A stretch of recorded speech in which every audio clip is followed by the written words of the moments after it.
Buenas tardes a todos. Bienvenidos a esta mesa sobre nanomedicina, en la que vamos a intentar, pues de alguna manera aunar distintos conocimientos que abarcan la nanomedicina, en donde primero se va a hablar de liberación de fármacos con terapia focalizada, en donde van a hablarnos la doctora Colilla y el doctor Manzano.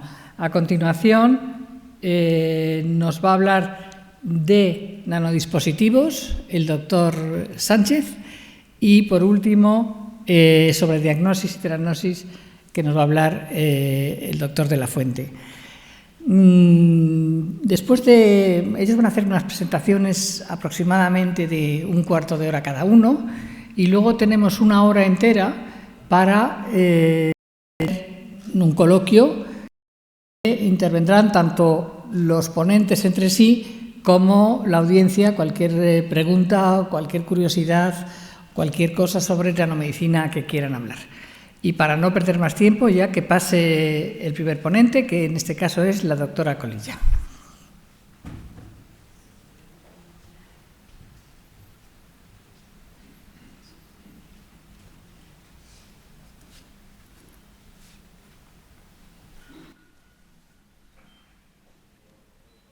Bueno, buenas tardes a todos, señoras y señores. En primer lugar, dar las gracias a la Fundación Ramón Areces por brindarme la posibilidad de estar hoy aquí con ustedes, y a la profesora María Valle Regí por esta invitación y por organizar esta mesa redonda.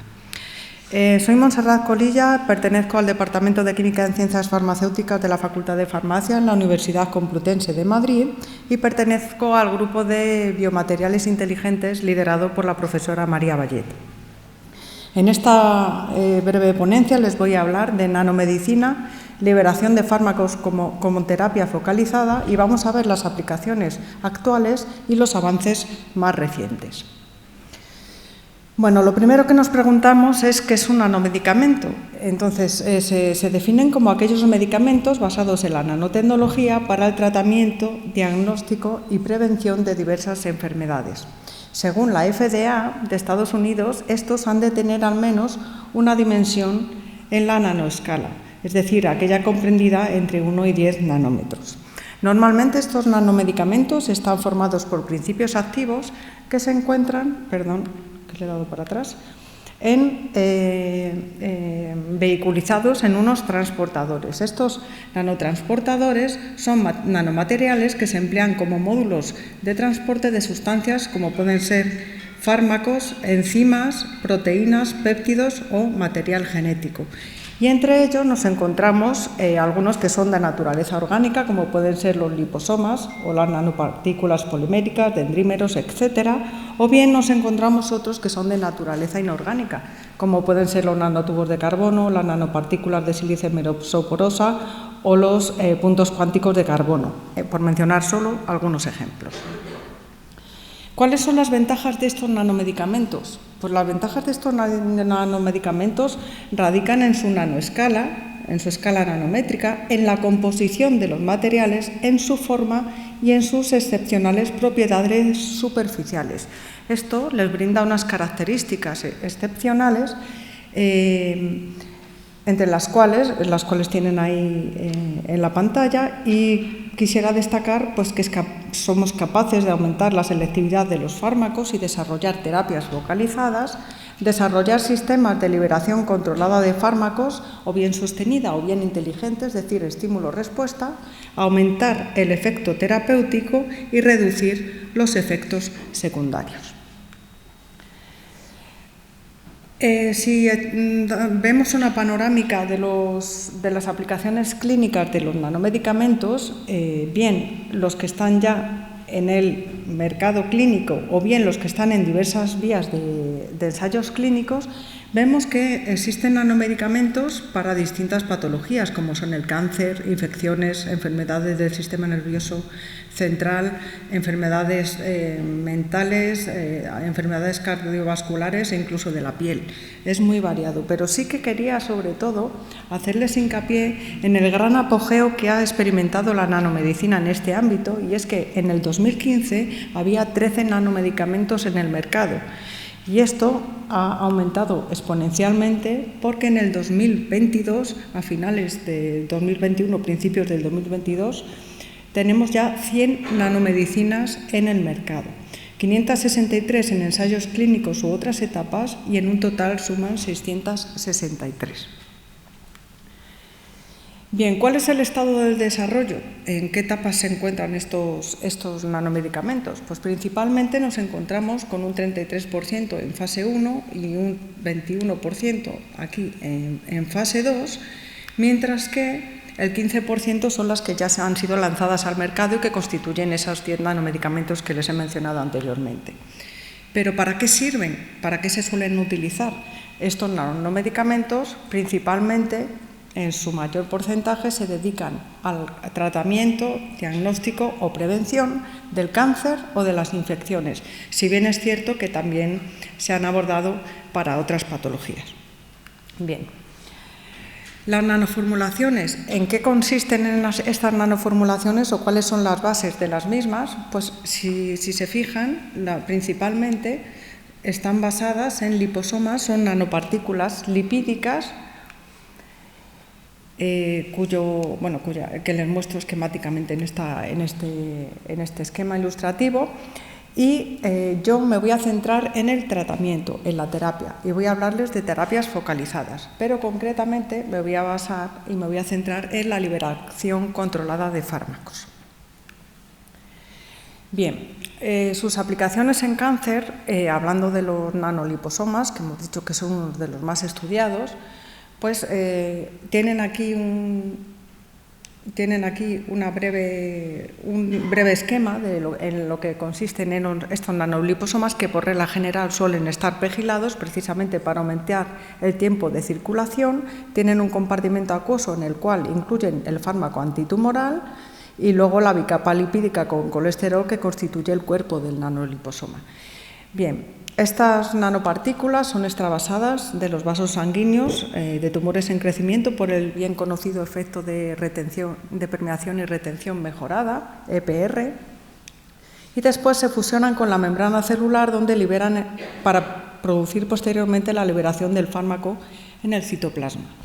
Bien, aquí les he puesto un par de ejemplos de los más conocidos. Uno de ellos entró en clínica en 1995, es el Doxil, cuyo principio activo es el hidrocloruro de doxorubicina, y luego les he puesto como ejemplo pues el lipoplatín, cuyo principio activo es el altamente tóxico cisplatino, que se utiliza también en quimioterapia convencional. Y este nanomedicamento se encuentra en fase 3.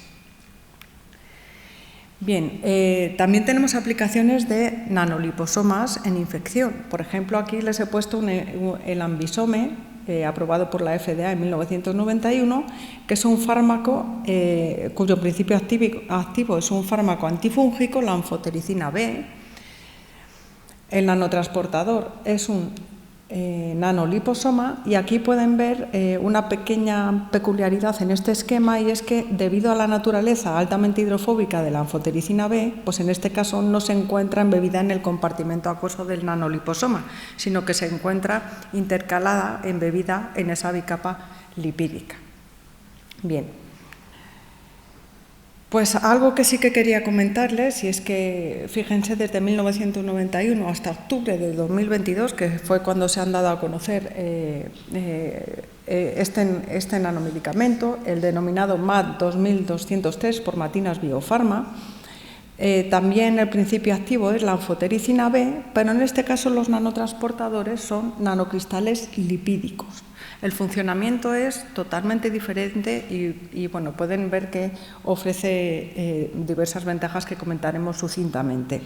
Principalmente La estructura de estos nanocristales lipídicos está formados por fosfolípidos de fosfatidilserina que para estabilizarse y formar estas membranas lipídicas necesitan de iones calcio, ¿vale? Entonces, entre estas bicapas lipídicas, en esta organización y autoensamblaje de bicapas lipídicas, se encuentra la anfotericina B. Bien. Si vemos de manera general, no voy a entrar en detalle, tampoco es el objetivo, pero el mecanismo de acción de este nuevo nanofármaco que ha entrado en fase clínica 3, bueno, que va a entrar en el último cuartil de este año, 2023, y es que una de las ventajas es que puede ser administrado de forma oral y absorbido por el tracto gastrointestinal. Y luego lo que es importante también es que la liberación es selectiva y que depende de los niveles de calcio que nosotros tengamos en el tejido sano o en el tejido patológico. Y eso para desarrollar una terapia focalizada es altamente recomendable. De modo que en tejidos normales los nanocristales lipídicos permanecen intactos, mientras que cuando los niveles de calcio son bajos, lo cual ocurre en esas infecciones producidas por hongos, en los tejidos infectados, la anfotericina B una desestructuración de esos nanocristales lipídicos. Bien. ¿Cuál es la propuesta de esta empresa farmacéutica para este nanomedicamento? Lo primero, lo que les he comentado, que se pueda administrar vía oral y además la ausencia de nefrotoxicidad. Se ha hecho un primer estudio para meningitis producida por criptococo, pero también se prevé que sea utilizable en otro tipo de infecciones producidas por hongos, y lo que es también importante es que se puede llegar a utilizar en profilaxis en pacientes trasplantados. Bueno, permítanme a continuación, la segunda parte de esta breve introducción, de esta breve charla, es hablar de otros avances recientes en nanomedicina.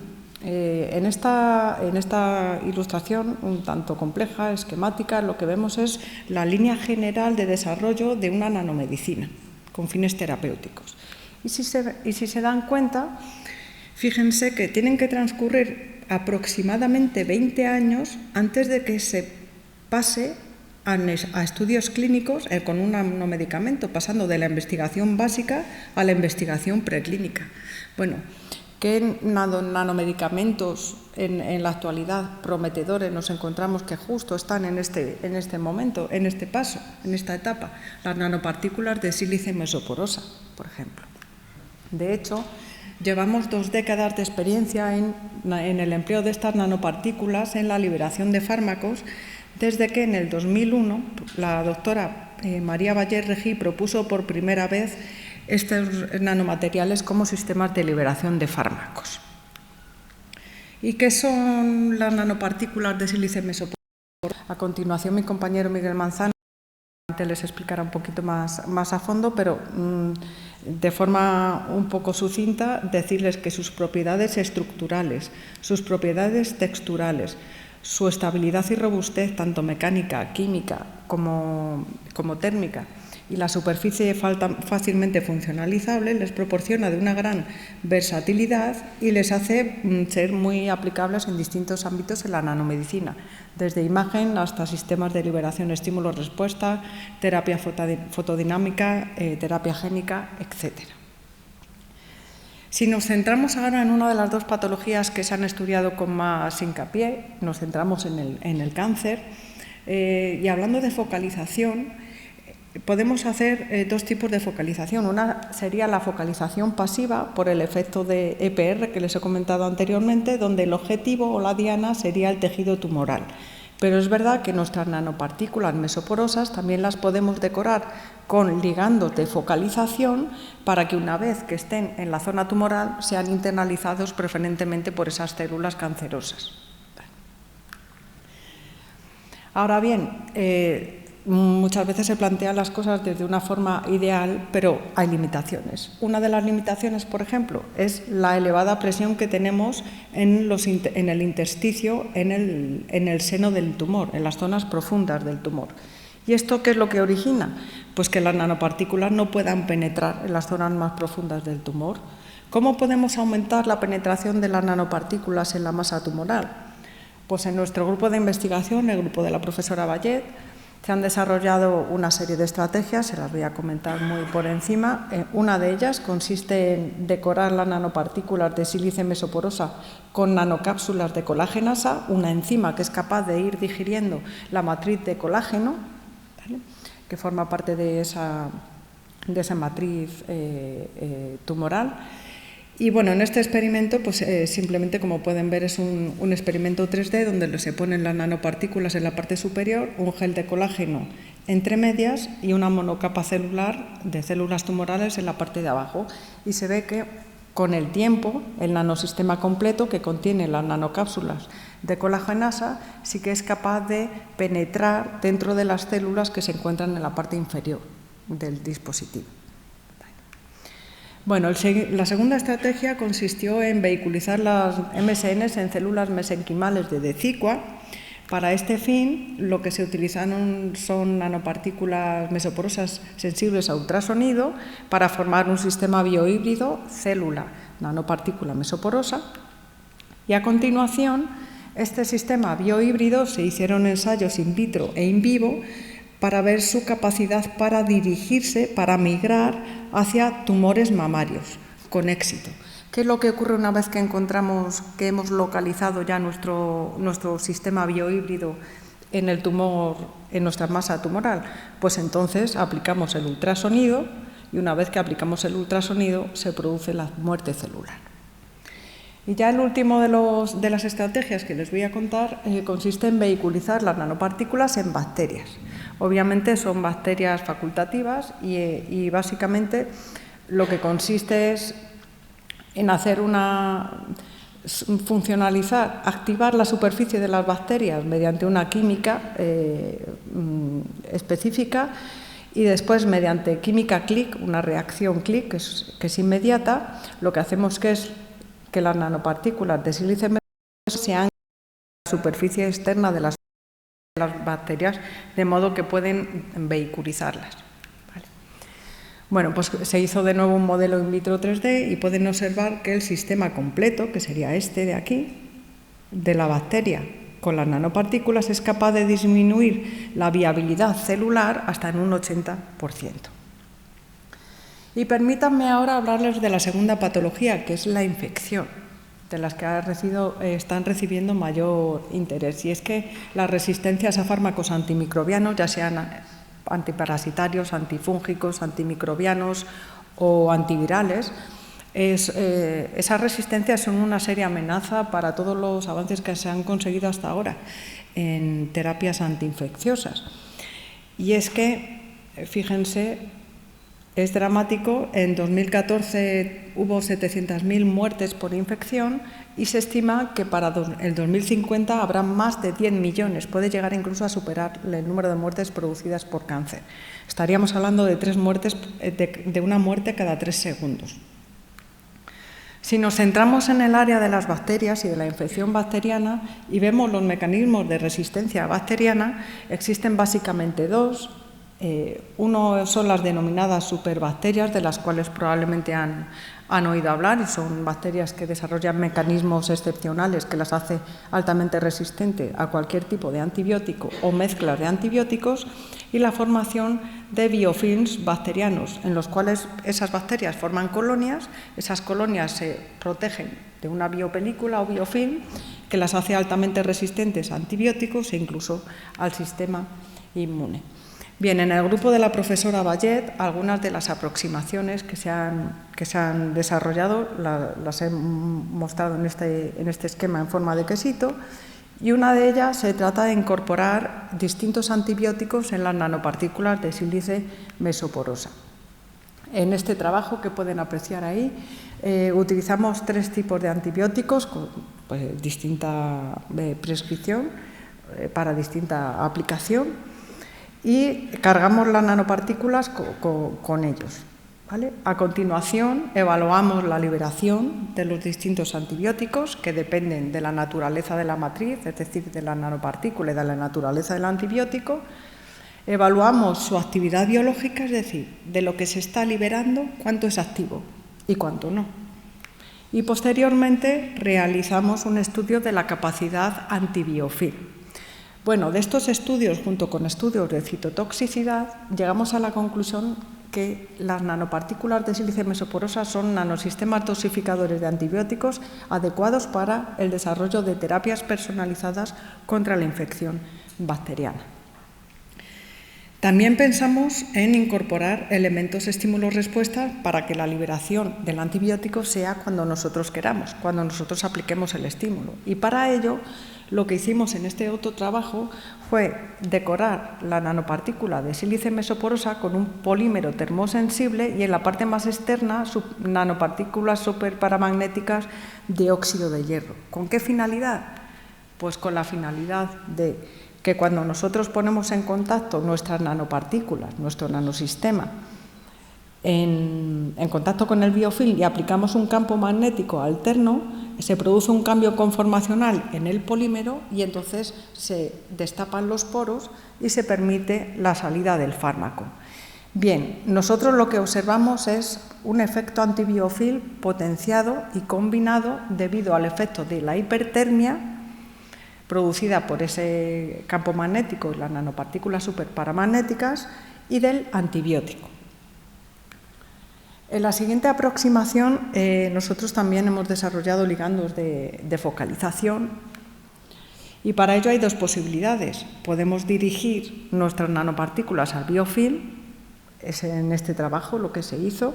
Se decoró la superficie más externa de nanopartículas cargadas con un antibiótico, levofloxacino, con una lectina, con canavalina A, que tiene capacidad para dirigirse hacia la matriz de mucopolisacárido del biofilm.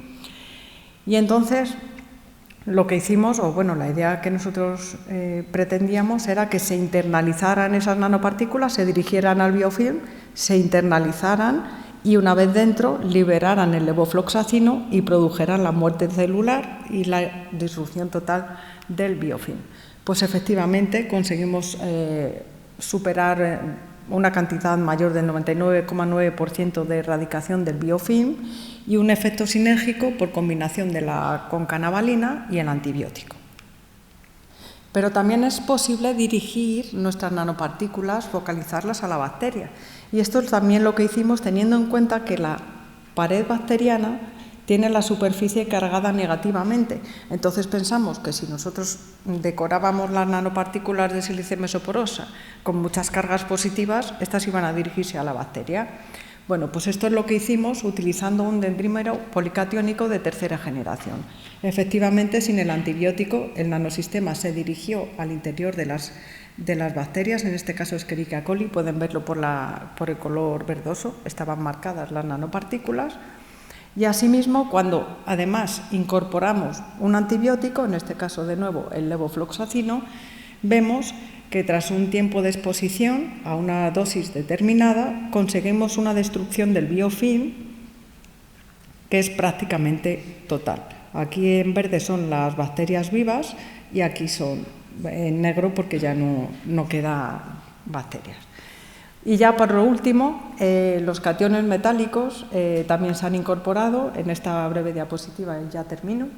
Hemos diseñado nanosistemas multicomponente versátiles basados en esos dendrímeros de tercera generación que además son capaces de atrapar cationes metálicos. Y esos cationes metálicos, además de tener un efecto antimicrobiano, que combinado con el del antibiótico reducen el biofilm más del 99%, pues además pueden tener otros efectos, como por ejemplo un efecto osteogénico, como es el caso del zinc. Bien, pues esto es todo. Muchísimas gracias por su atención y gracias de nuevo a la Fundación y a María Vallet por esta oportunidad. Gracias.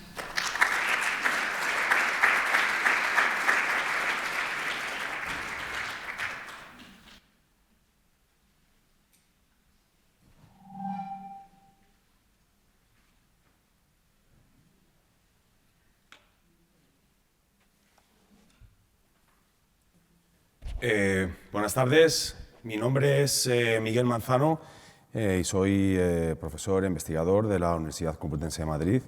Trabajo en el grupo de investigación de la profesora Vallet y en la Facultad de Farmacia. Y bueno, antes de comenzar me gustaría agradecer a la organizadora de esta mesa redonda, a la profesora Vallet, por permitirme hablar hoy aquí en un escenario tan prestigioso en la Fundación Ramón Areces. Es por eso que para mí es un auténtico privilegio hablar hoy aquí de las nanomedicinas, de las que hay hoy en día y las que podremos estar utilizando en un futuro cercano. Bueno, tal y como estamos viendo en esta mesa redonda, la aplicación de la nanotecnología a la medicina en la búsqueda de nuevas soluciones ha dado lugar al nacimiento de un nuevo área, la nanomedicina, en la que, bueno, pues como podemos imaginar, es un campo multidisciplinar donde hay espacio para muchos actores, ya sean ingenieros, físicos, biólogos, químicos, médicos e incluso hasta legisladores. Y dentro de la biomedicina, las nanopartículas están adquiriendo un papel protagonista debido sobre todo a la versatilidad que nos ofrecen desde el punto de vista de la composición, del tamaño, de la superficie y de la forma, lo que hace que sean el centro de una gran cantidad de investigaciones, tal y como veremos a lo largo de la mesa redonda. Bueno, sin embargo, a pesar de toda la investigación que se está llevando a cabo, tal y como nos han explicado en la conferencia de antes, no hay más de 100 nanomedicinas en el mercado. Y entre ellas me gustaría destacar inicialmente el Doxil, quizás la primera gran nanomedicina aceptada en el año 95, que se basa en la utilización de liposomas para encapsular y cuyo padre, Gabizón, tuvimos la oportunidad de tener aquí en unas jornadas que también organizó la profesora Vallet en el pasado. También me gustaría destacar el Onpatro, puesto que fue la primera nanomedicina basada en RNA encapsulado en nanopartículas lipídicas, que sin duda alguna sirvió de inspiración para el desarrollo de las vacunas de la COVID-19 que nos sacaron de la pandemia. ¿Y en qué se basan esas vacunas? Bueno, pues se basan en la utilización del RNA mensajero. El RNA mensajero es una molécula intermediaria en el proceso de la síntesis de las proteínas. En esta transparencia podemos ver el dogma central de la biología molecular, en el que la información genética está contenida en el ADN, en el núcleo de las células, y mediante el proceso de transcripción pasa al RNA mensajero, que se va a encargar de llevar esa información a los ribosomas para sintetizar las proteínas, que van a llevar a cabo un gran número de funciones. Bueno, pues hay una gran cantidad de enfermedades que surgen como consecuencia del mal funcionamiento de este proceso de síntesis de proteínas, ya sea porque se produce mucho de una proteína o poco de una proteína o algún tipo de mutación en las proteínas que hacen que no puedan llevar a cabo su función. Y lo que ha llamado la atención a los investigadores para utilizar el RNA mensajero es que es una molécula, es una entidad que es intermediaria y que es temporal. Es decir, nosotros podemos modificar el ARN mensajero sin afectar el ADN de forma permanente.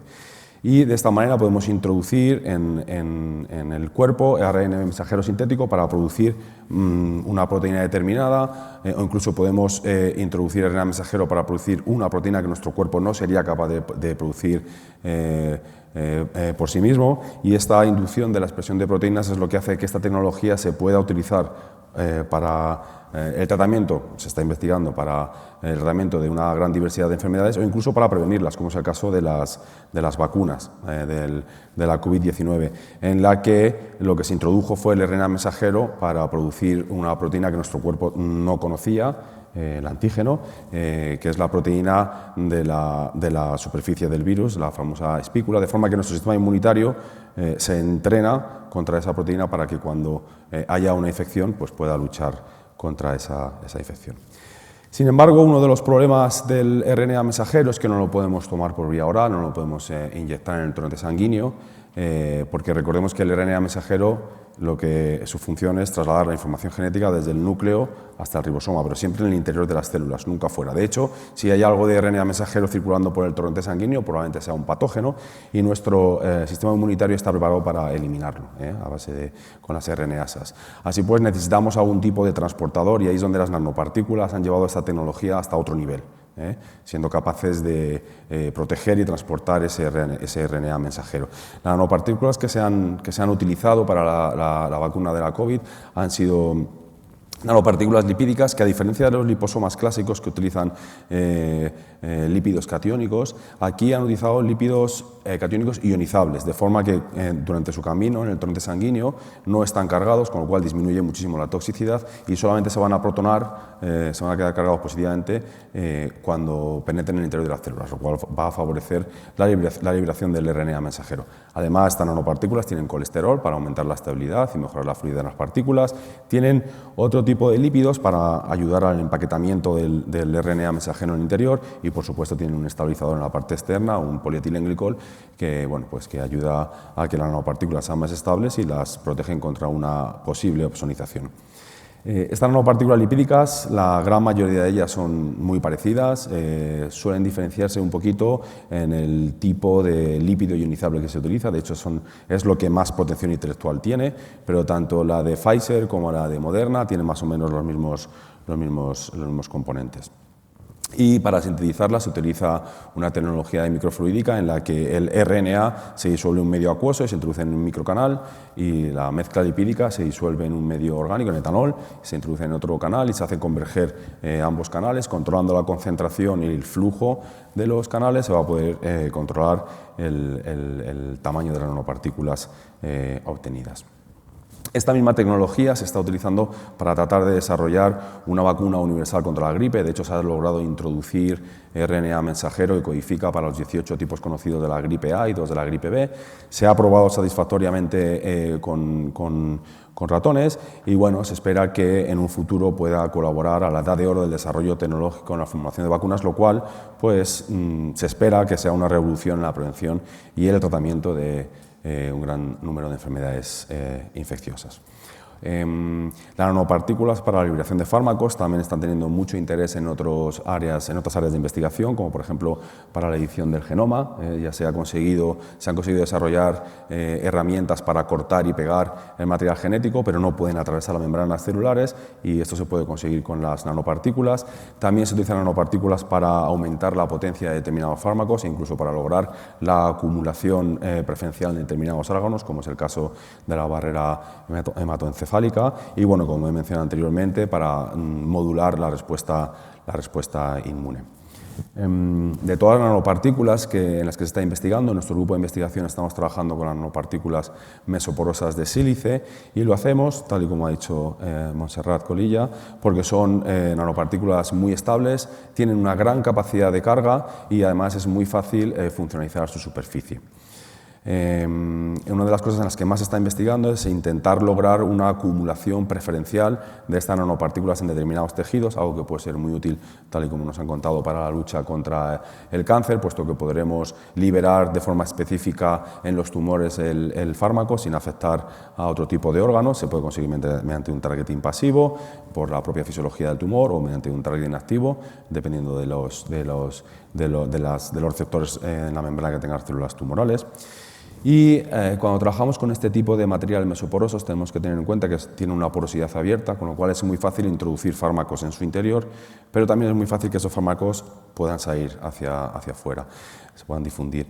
Y es por eso que necesitamos añadir una serie de compuertas en la entrada de los poros, y unas compuertas que se puedan abrir cuando nosotros queramos. Y aquí es donde ya empezamos a hablar de materiales estímulos-respuesta, en los cuales vamos a poder tener estímulos internos propios de la patología a tratar, o estímulos externos aplicados por el médico para poder liberar el fármaco a voluntad.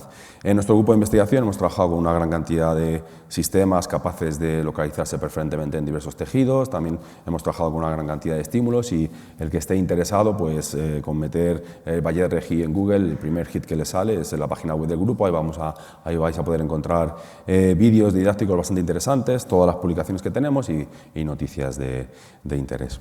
Un ejemplo de ese tipo de materiales en el que hemos estado trabajando en los últimos años es para el posible tratamiento de la osteoporosis. En un escenario osteoporótico, una de las rutas de señalización que colabora en la diferenciación de las células mesenquimales hacia osteoblastos está inhibida, la ruta de la Wnt-betacatenina, por la sobreexpresión de una proteína esclerostina que está codificada por el gen SOST.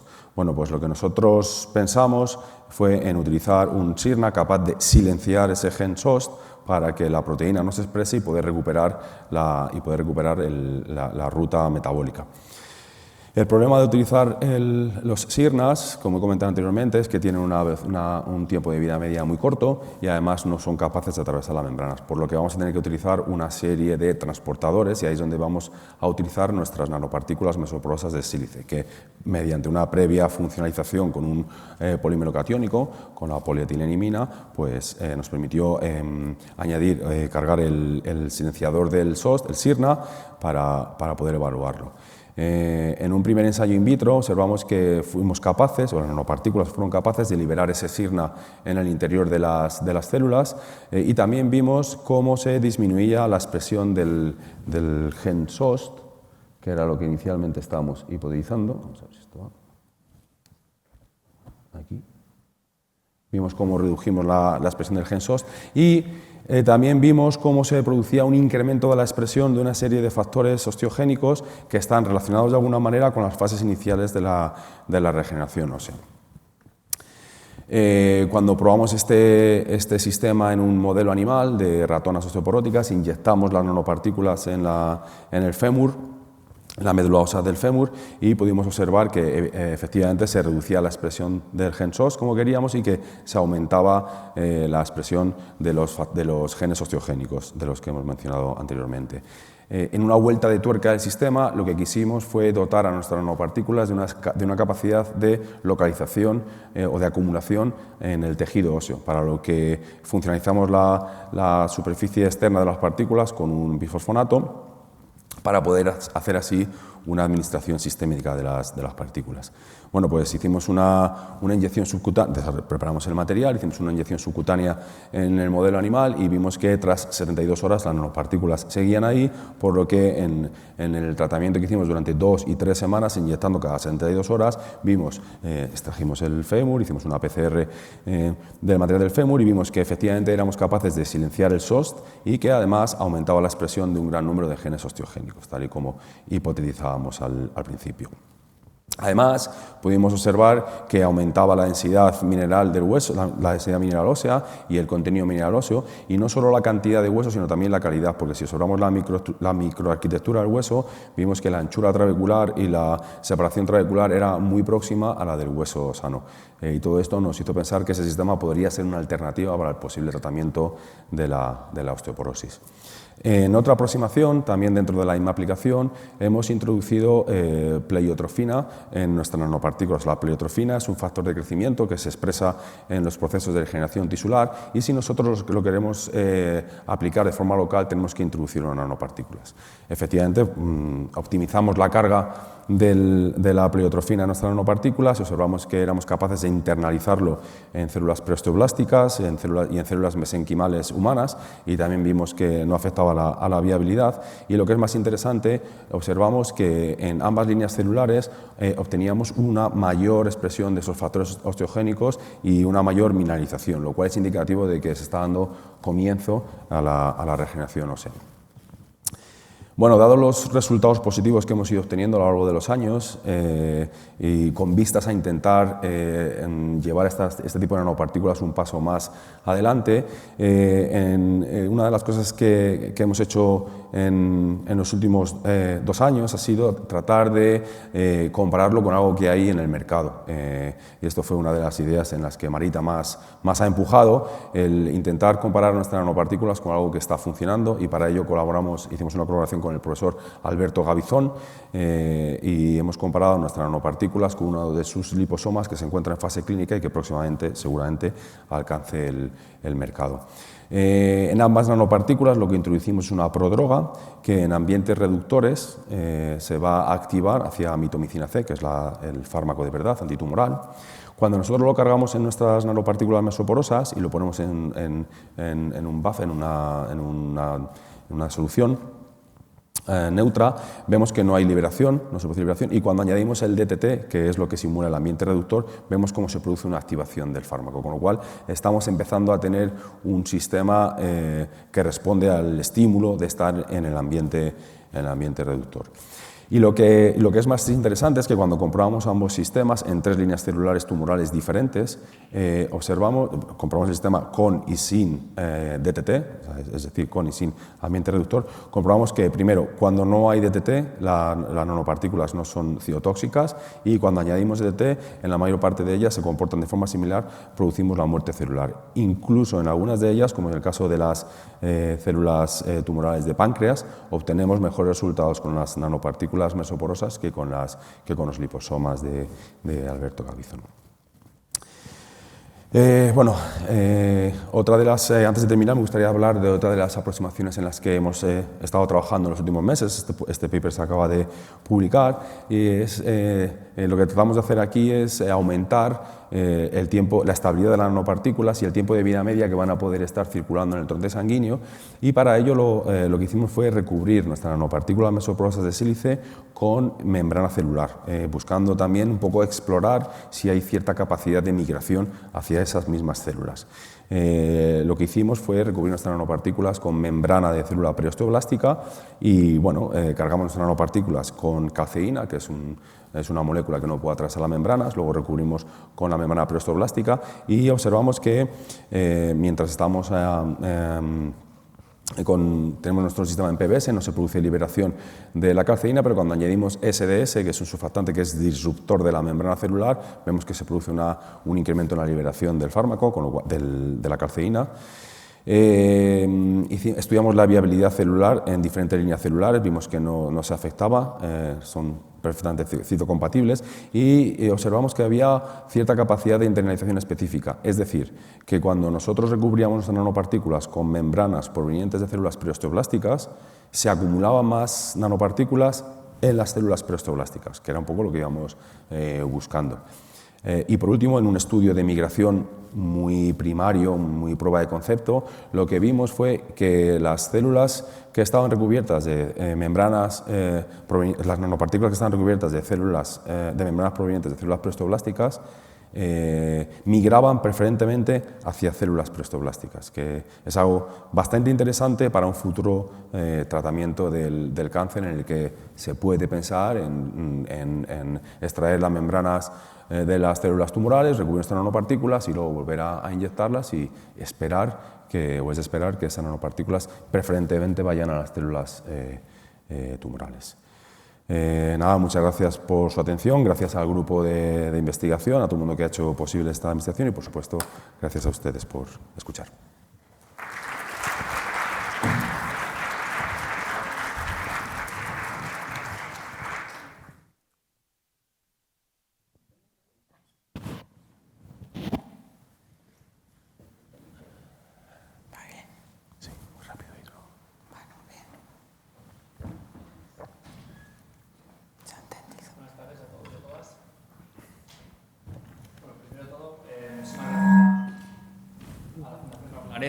Y a María Valle por invitarme y poder dar la oportunidad de presentar un poquito de lo que hacemos aquí. La charla va a ser breve, como todos prometemos, pero va a ser bastante complementaria a lo que justamente los anteriores ponentes acaban de explicar. Nos han explicado mucho sobre nanomedicina, han explicado mucho nanopartículas, y en particular vamos al mundo de las nanopartículas de sílice mesoporosa, que es que es lo que yo le llamo el chasis, ¿no?, de lo que nosotros hacemos, que es, le llamamos nanorobótica, ¿no?, que es dar un paso más allá de la nanomedicina.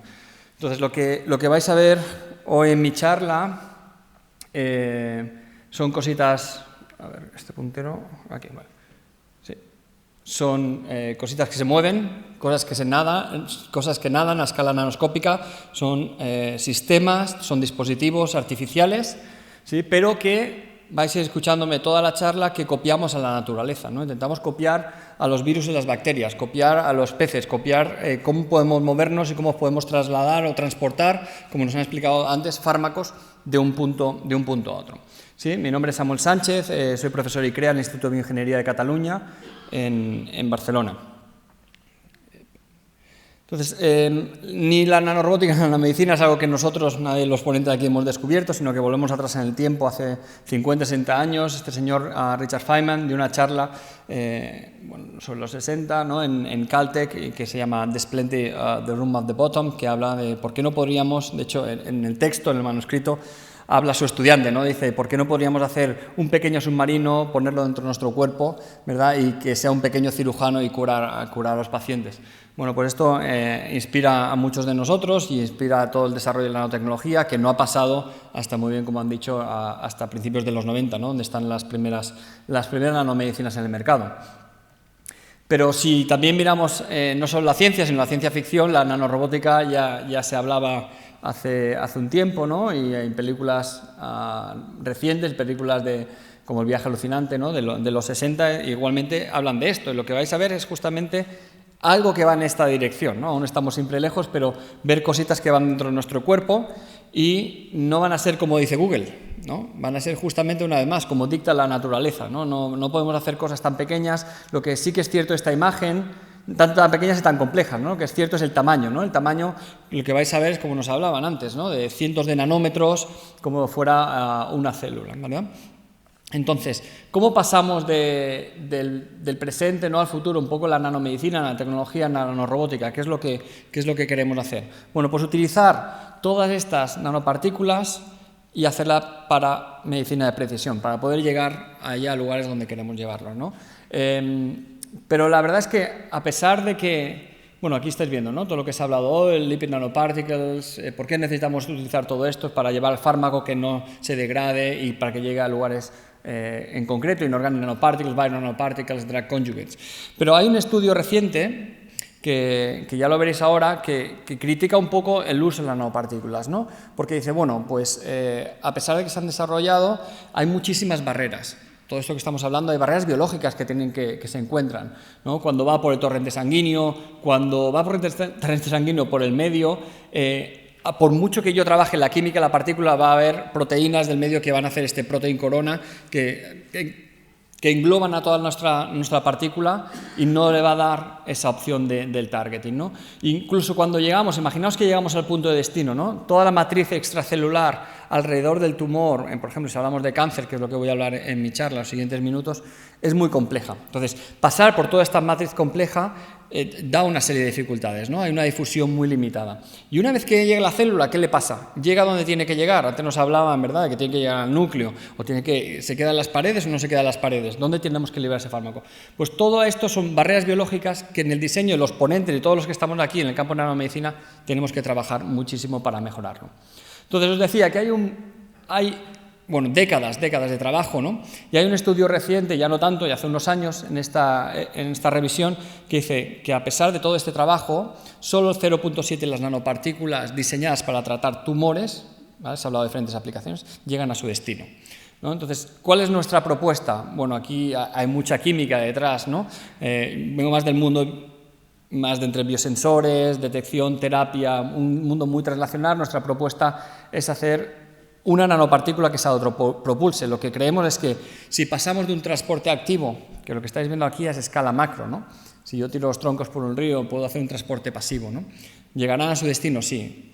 Más o menos desordenado, con una lentitud, sin una precisión, pero imagino que todos los presentes en la sala, ¿no? Si les digo que esto es mucho más eficiente, todos estarán de acuerdo, ¿no? Algo que pueda tener una propulsión, una fuerza, ¿no? Una atracción que además yo dentro pueda empaquetar, como nos hablaban, los poros de la sílica mesoporosa es ideal, ¿no? Donde puedes encapsular todos tus fármacos. Pues esto es más eficiente, ¿no? Pues lo que vais a ver es esto, pero a escala nanoscópica. ¿Vale? ¿Por qué hacemos esto? ¿Que estos nanorobots cómo atravesan estas barreras biológicas? Bueno, pues si miramos en un fármaco tradicional, cuando llega, aquí está la célula, ¿no? La matriz extracelular, a veces hay barreras de mucosa, el fármaco quizá no va a difundir. Si hago una nanopartícula pasiva podrá difundir un poco más, pero si hago algo que además interaccione y rompa esta matriz, será mucho más eficiente. Pero una vez más, no es algo que nos hemos inventado nosotros, ¿no? Si miramos, se ha hablado de bacterias antes, ¿no? Bacterias que afectan a nuestro organismo, pylori, que es lo que en la cabeza tiene una enzima que se llama ureasa. La ureasa, en cuanto está en contacto con la mucosa, ¿verdad? Lo que va a hacer es cambiar el pH, va a bajar la viscosidad y entonces empieza a invadirnos, ¿no? Gracias a esta reacción química, a esta actividad enzimática, se puede mover y nos pueden invadir, ¿no? Pues lo que vamos a hacer es justamente copiarnos una vez más. Vamos a hablar mucho de enzimas, vamos a hablar mucho de esta ureasa, ¿no? Moverse a escala nano es muy complejo, ¿sí? Había un físico que dijo, Porcel, que dice, movernos ahí abajo en esa escala es como moverse en una piscina llena de miel, pero aún así la naturaleza lo ha conseguido. ¿Cómo lo hace? A través de convertir la energía química que está alrededor en movimiento, a través de catálisis, y esto es lo que hacen las bacterias. Pues bien, ahora lanzo una pregunta a la audiencia, ¿no? Aquí hay dos vídeos, ¿sí? Un vídeo es una bacteria, son bacterias, y otro vídeo es un nanorobot artificial, que se mueve con esa reacción enzimática que os acabo de decir del Helicobacter pylori, ¿sí? Tenemos un tubito que tiene enzima ureasa alrededor. La sala, que levante la mano quien dice que esto es una bacteria. Nadie se atreve. ¿Quién dice que aquello es una bacteria? Suele pasar que estamos equivocados.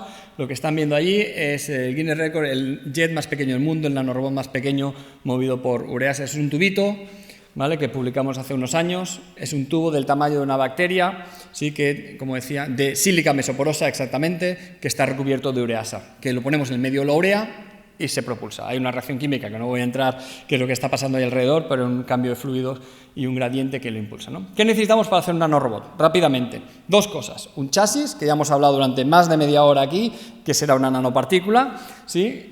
Vamos a copiar la naturaleza. Lo que veis aquí abajo son partículas de escala micro a escala nano que copian lo que tenemos arriba, que encontramos en la naturaleza, utilizando sílica mesoporosa. También importante que esta partícula se elige porque María Vallete es increíble, lo descubre, lo utilizamos todos, ¿no? Vamos copiando lo que hacen los grandes talentos, pero además también porque, como justo nos han dicho antes, tiene un potencial enorme para que en el futuro podamos utilizar nanomedicina, ¿sí? Y aquí esto también es una revisión del año pasado, de que aparte de los liposomas, las partículas lipídicas, también está habiendo translación química en sílica mesoporosa, ¿vale? Pero además de todo esto, cualquier chasis, cualquier estructura que haya en la sala, cualquier curioso, como los 7 o 8 curiosos de grupos de colaboración que estamos trabajando, con MOF, con liposomas, PLGA, vesículas poliméricas, etcétera, se puede hacer un nanorobot, ¿vale? ¿Cuál es el siguiente componente? Esto es como un coche, necesita un chasis y el siguiente será un motor, ¿no? Este motor va a ser una enzima. ¿Por qué? Porque tenemos muchas enzimas en nuestro cuerpo y básicamente cada enzima tiene un combustible, tiene un sustrato.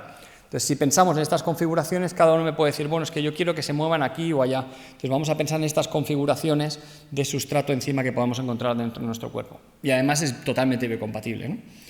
Vale. Cogemos la partícula, le ponemos la enzima, en este caso utilizaremos la ureasa, ¿vale? Vemos exactamente dónde está la enzima alrededor. Necesitamos crear una simetría. ¿Qué quiere decir? Que la fuerza tiene que estar solo por un lado. Si la fuerza de propulsión va en todos los lados, esa partícula no se moverá. Si conseguimos esto, que son años de trabajo, que no os lo voy a explicar ahora porque no nos daría tiempo, tendríamos esto que se mueve, ¿sí? Una partícula de control que veis aquí, que es una partícula pasiva, que o bien no tiene enzimas o bien no tiene urea en el medio, y esto sería una partícula de sílice mesoporosa con ureasa alrededor, asimétricamente distribuida en el medio de urea. Imagino que me creen, ¿no?, que esto se mueve y que lo podemos hacer para cada una de las partículas que os mostraba anterior, a escala nanoscópica, escala micro o aquellos tubitos, ¿sí? Por lo tanto, ya tenemos ese vehículo que permitirá, y ya no os hablo de medicina, que ya se ha hablado antes, os permitirá transportar la medicina del punto A al punto B, ¿sí? Podría atravesar esas barreras biológicas, podría cambiar la viscosidad del medio, no solo porque se mueve, sino porque hay esta reacción química alrededor.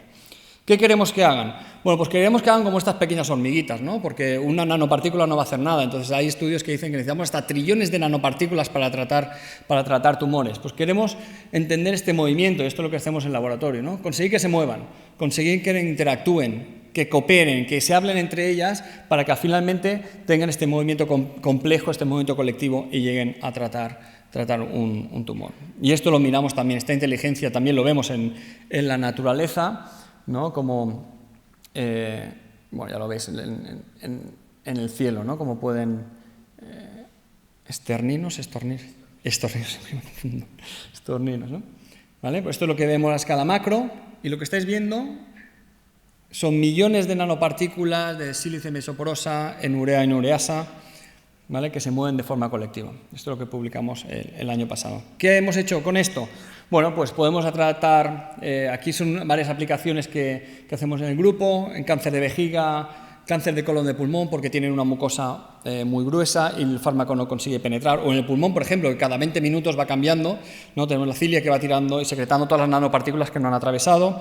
También trabajamos con CN2, partículas de liposomas para aplicaciones en intestino, también inyección en articulaciones con diferentes fundaciones y también infecciones en la piel, ¿no? La ventaja es el movimiento, por eso llamamos Nanobots in Motion, porque es una plataforma que nos permitirá dar un pasito más allá de todo lo que os he hablado antes.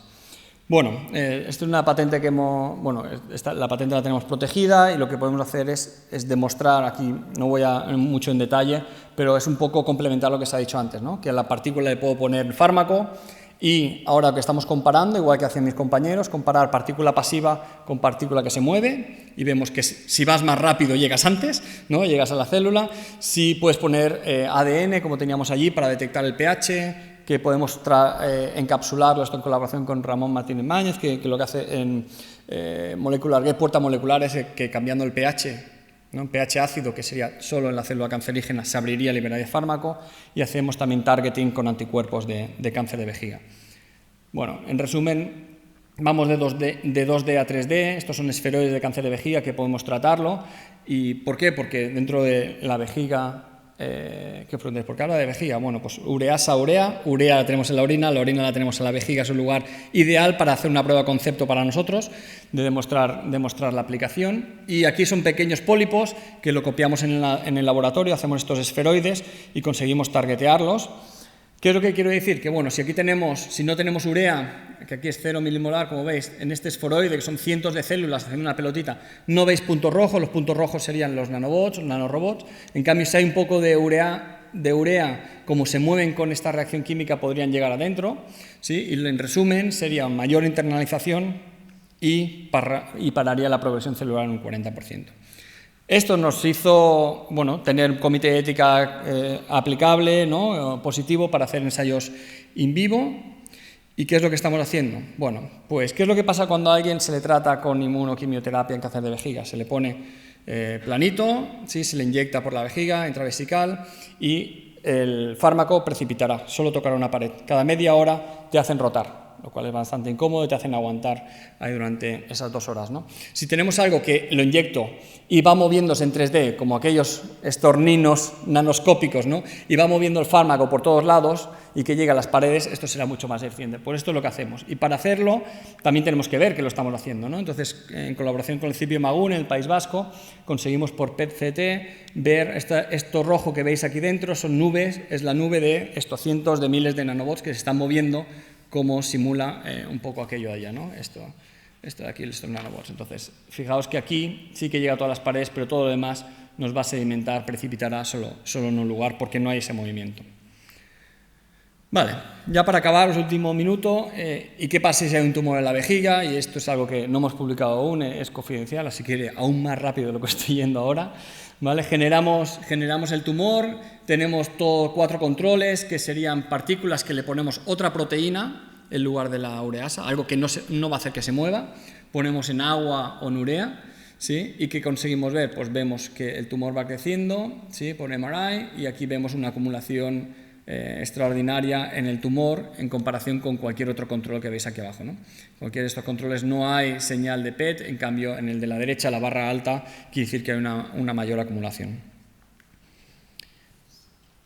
Puedes coger la vejiga y analizar dónde está, porque para saber un análisis más, y esto es una imagen muy chula que lo hacen en IRB en Barcelona, o sea, cuando sacrificas el animal puedes sacar la vejiga y esto es lo que estamos viendo aquí. Aquí esto del medio es el tumor, ¿vale? Todas las paredes así más finas serían el tejido sano, y ahora los puntitos amarillos que vais a ver es la acumulación, la penetración específica de estos nanobots. ¿vale? Además de moverse, lo que hacen cuando tenemos el tumor aquí, van a interactuar con esta pared, con esta matriz extracelular, ¿sí? Y se van a quedar ahí acumulados, y además podemos hacer un estudio de penetración. Esto por inteligencia artificial, nuestros colaboradores han desarrollado todo este trabajo para poder ver hasta cada punto sería casi un nanobot, ¿no? Como estáis viendo. No entendemos aún de forma específica por qué en las paredes sanas, que son las paredes de aquí abajo, no hay ninguna acumulación. Esto no está funcionando ahora, pero bueno, veis todos los puntos amarillos serían el nanobot, ¿vale? Bueno, ya para acabar hacemos terapia, esto también lo voy a saltar. Estamos tratando el tumor con radioquimioterapia, justamente con mitomicina, que también han hablado antes. Y como esto, el medical need, cuando hablas con los clínicos, dicen que el problema es que hay una alta recurrencia, ¿sí? Que no vamos a morir de cáncer de vejiga, digo yo, porque no es muy maligno, pero sí que el diagnóstico y el tratamiento es muy malo. Por lo tanto, esto hace que sea el cáncer más caro de tratar hoy en día. Sí, y esto nos ha dado, junto con un poco de financiación que nos ha venido a algunos programas, a crear nuestra spin-off de Nanobots Therapeutics, donde el primer producto sería ojalá podamos tratar el cáncer de vejiga con las partículas de sílica mesoporosa, ¿no? Pero dándole un extra push, que sería esta propulsión. Bueno, muchísimas gracias a todos y obviamente muchísimas gracias al grupo de investigación que está trabajando en ello muy duro. Gracias.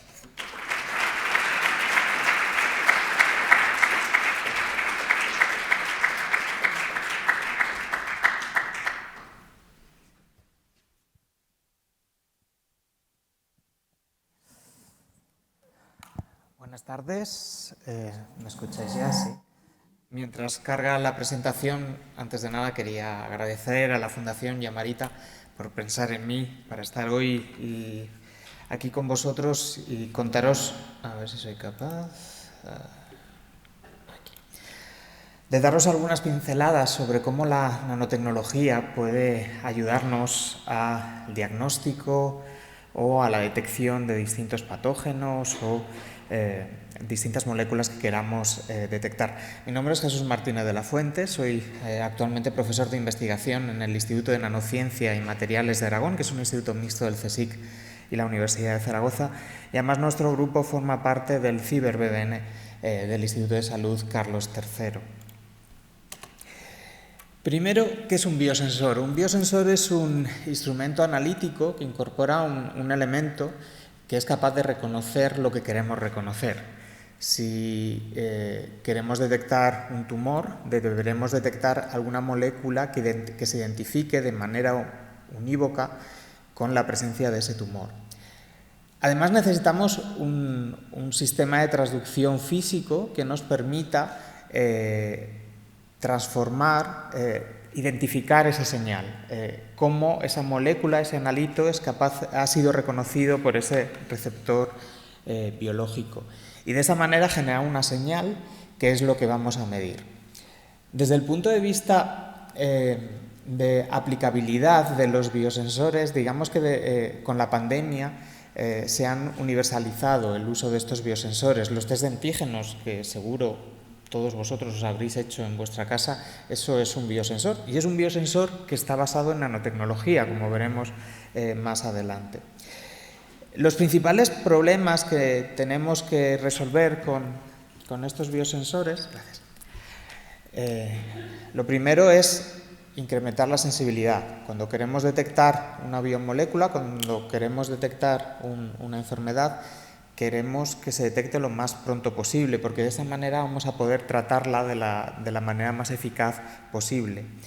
Además, necesitamos que se haga con un personal que sea más o menos cualificado, pero que no sea excesivamente complicado de acceder a él, porque de esa manera también se va a poder realizar estos análisis de una manera más fácil.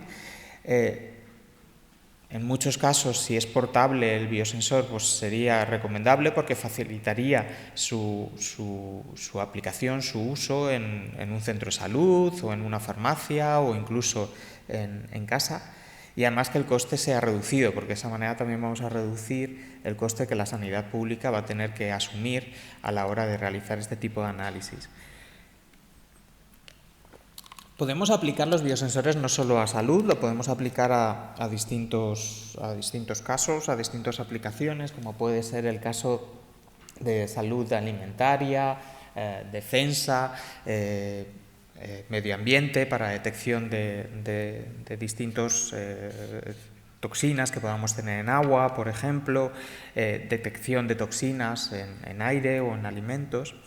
Y, como digo, a raíz de la pandemia, la aplicación de estos biosensores, pues la utilización y el mercado que estos biosensores han tenido se ha incrementado considerablemente. Los datos que os muestro aquí son antes de la pandemia, son hasta el año 2020, y como podéis ver, el mercado que el campo de los biosensores tiene es muy alto. Llegamos a alcanzar en torno a 22 billones americanos de dólares, que, como veis, están distribuidos sobre todo en puntos, en biosensores point of care, que veremos ahora en qué consisten, en salud, dispositivos de salud que podemos realizar en casa de una manera sencilla, y además pues en laboratorios de investigación o en la alimentación, en seguridad alimentaria.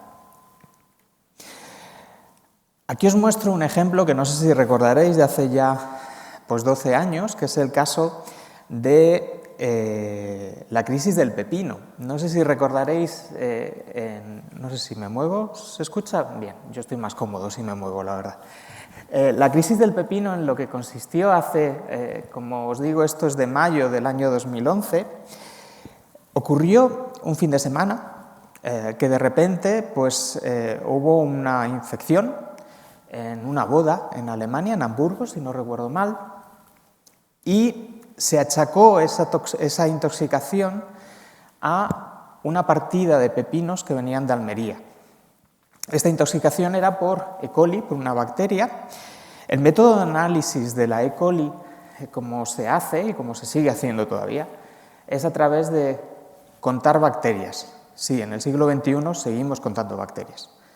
Para alcanzar el número de bacterias que somos capaces de contar, tenemos que dejarlas crecer mucho tiempo. Esta es una curva de crecimiento de bacterias. A medida que va avanzando el tiempo, una bacteria es capaz de generar muchas colonias de bacterias, y cuando alcanzamos un cierto número de esas bacterias es cuando las podemos contar al ojo. Y así es como se hace. Ese es el método estandarizado que se utiliza para detección de E. coli en alimentos. Y eso es lo que se hizo en ese momento. Esto fue un gran escándalo. Se bloquearon durante 7 días todas las exportaciones de hortalizas provenientes de España. Las hortalizas, que es un producto perecedero, pues como os podéis imaginar, las pérdidas que originaron esta retirada de estos productos durante una semana fueron muy cuantiosas. A cabo de 7 días, los laboratorios de análisis fueron capaces de contar esas bacterias procedentes de esa partida de pepinos. Sorpresa, no estaba en el pepino, estaba en una partida de soja proveniente de Egipto. Pero estos millones de pérdidas y esta parada de todas las exportaciones de hortalizas españolas fue una realidad, y como consecuencia de ello el país perdió millones de euros debido a la lentitud en el análisis de este tipo de biosensores. Es aquí donde el desarrollo de nuevos biosensores para incrementar, facilitar y agilizar este tipo de análisis es fundamental. Antes de la pandemia, este biosensor que os voy a enseñar aquí lo explicaba como un test de embarazo, ahora lo explico como un test de antígeno. Es un test de flujo lateral. Es probablemente el biosensor más simple, basado en nanopartículas, que tenemos en el mercado, que se viene utilizando desde hace muchos años y que además está siendo de mucha utilidad, como hemos vivido recientemente durante la pandemia de COVID. Esto que veis aquí es una tira de nitrocelulosa, es una tira de papel, es porosa. En este papel colocamos 2 absorbentes, uno en la parte inferior de la parte inicial del biosensor, que es una esponjita donde colocamos la muestra. En algunos casos las partículas coloreadas están colocadas en esa posición, y aquí colocamos otra esponjita que lo que va a hacer es succionar el líquido, de manera que cuando colocamos el líquido que queremos analizar en este extremo, que entra en contacto con las nanopartículas, todo va a fluir a lo largo de esta nitrocelulosa. en dos posiciones determinadas, en la línea test y en la línea control, colocamos anticuerpos o moléculas que reconozcan el sándwich que formaríamos con esta nanopartícula y el analito si lo tenemos presente. En presencia del analito, si tenemos aquí un anticuerpo que reconoce el analito, en la nanopartícula otro anticuerpo que también reconoce el analito, como digo, en presencia del anticuerpo esto quedará retenido en esta posición. Si no tenemos el analito, no va a quedar retenida en esta posición la nanopartícula. Sin embargo, aquí, en la línea control, colocaremos algo que sí va a reconocer la partícula sí o sí. Y esto nos indicará que efectivamente el flujo ha pasado a través de la línea test, ¿vale? Por eso en un test de antígeno, si tenemos una línea significa que es negativo, y si tenemos dos líneas, como digo, se formará el sándwich, aquí quedarán retenidas las partículas y tendremos dos líneas, ¿vale? Esto es la base de un test de embarazo convencional y es la base de un test COVID convencional de antígenos. En el año 2018 se desarrolló un sensor que, basado en este sencillo test de flujo lateral usando nanopartículas de oro, que tiene un color muy característico y muy intenso, como veremos más adelante, fueron capaces de identificar 1000 CFUs por mililitro de esta bacteria frente a los 7 días necesarios para poder contar bacterias y que nos dé un positivo robusto en el test convencional. Eso significaría que al cabo de un día ya se hubiera descartado que ese pepino no estaba contaminado y no se hubiera producido las pérdidas que se produjeron con la crisis que os he comentado anteriormente. Si esto lo llevamos al campo de la salud, probablemente el cáncer es lo que más nos toca. Todos tenemos o hemos sufrido o tenemos algún familiar pues, que haya sufrido cáncer. Os muestro aquí los datos del cáncer de colon. El cáncer de colon es uno, y os lo pongo porque bueno, es una prueba diagnóstica que es bastante invasiva y no es muy agradable. Es uno de los tipos de cáncer que tienen, que es más común, y aquí os muestro la tasa de supervivencia 5 años según en la fase en la que se diagnostica este cáncer de colon. Si lo diagnosticamos muy pronto, pues evidentemente es fácil de tratar, pero si lo diagnosticamos tarde, pues va a ser mucho más difícil de tratar y la tasa de supervivencia pues, cae prácticamente desde el 95%, 90-95% a un 20%. Actualmente estas son las técnicas que se utilizan, que se están utilizando. Sabéis que se hacen, según la comunidad autónoma, se hacen cribados a partir de cierta edad, y yo entro casi dentro de esa edad, se hacen cribados para cáncer de colon. El primer test, el más sencillo, es un test de sangre oculta en heces, que es un test muy sencillo, es muy poco invasivo, permite hacer el screening masivo como PROS, pero el contra es que su sensibilidad y su especificidad es relativamente baja, genera falsos positivos y falsos negativos y pues bueno, puede verse afectado por la dieta. Esto quiere decir que es un test que está bien, pero tampoco es demasiado robusto. Si ya nos vamos a métodos más complicados y más invasivos, como puede ser la sigmoidoscopia, que lo que nos permite ver es el colon en la parte más externa. Aquí no necesitamos un personal médico altamente especializado, no se hace con sedación y es una preparación sencilla y corta. Sin embargo, los contras es que solo nos va a permitir ver pólipos de un cierto tamaño, ya considerable, no se ven lesiones en uno de los lados y la sensibilidad y la especificidad también es bastante baja. Si nos vamos a la colonoscopia, que es el método más robusto a día de hoy, nos permite ver todo el colon, una sensibilidad muy alta, es la prueba gold estándar, sin embargo el problema es que necesita personal médico, sedación, ir a un hospital y pues es altamente invasivo. Además está el coste. Mientras que el primer test, que es un test rápido, sencillo, cuesta 2 euros por paciente, el segundo test viene a costar unos 200 euros por paciente. Lo que, si hiciéramos y aplicáramos este método a toda la población, pues sería muy costoso para el sistema sanitario convencional. Pero si tuviéramos un método que fuese igual de bueno que este, pero con el coste y con los beneficios que este método tiene, y que fuese muy económico, pues esto sería de muy alta utilidad. Esto es lo que tenemos que mejorar. Tenemos que mejorar al nivel de los biosensores no solo el método de detección, el sistema de detección. En muchos casos nos faltan los marcadores tumorales. Los marcadores tumorales en muchas ocasiones no están bien definidos y esto hace que, por muy sensible que tú tengas un método de detección, no sea eficiente, porque esa biomolécula que reconoce el analito no está bien definido, no es específico completamente para esa patología. Y desde el punto de vista de detección, lo deseable es mejorar la sensibilidad, poder realizar un multiplexado, que el método sea muy robusto a distintas matrices biológicas y que se pueda realizar, sea muy específico y se pueda realizar en ambulatorios o centros de salud de una manera pues, rápida, sencilla y sin necesidad de acudir al hospital. ¿Y cómo la nanotecnología puede ayudar en todo esto? ¿Cómo los nanomateriales pueden ayudar en todo esto?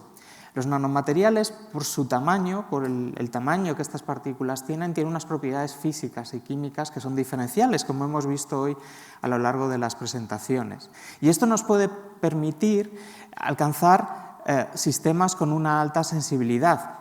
Imaginaos si yo tengo una bombilla que es muy tenue y que me da una señal muy pequeña, que eso sería la química clásica, sin acceder a un nanomaterial, o si tengo una bombilla que es más intensa, como nos proporcionaría una nanopartícula. Al tener más señal voy a tener una mayor sensibilidad y voy a poder detectar menor cantidad de analito, voy a poder detectar mi enfermedad lo antes posible. Podré realizar multidetección en muchos casos, lo que intentaremos es reducir costes, tener métodos muy simples, miniaturizables y que sean portables. Ahora os mostraré un ejemplo de un desarrollo que hemos hecho en el laboratorio, que es un test muy sencillo, con una sensibilidad equivalente a técnicas complejas y avanzadas y costosas.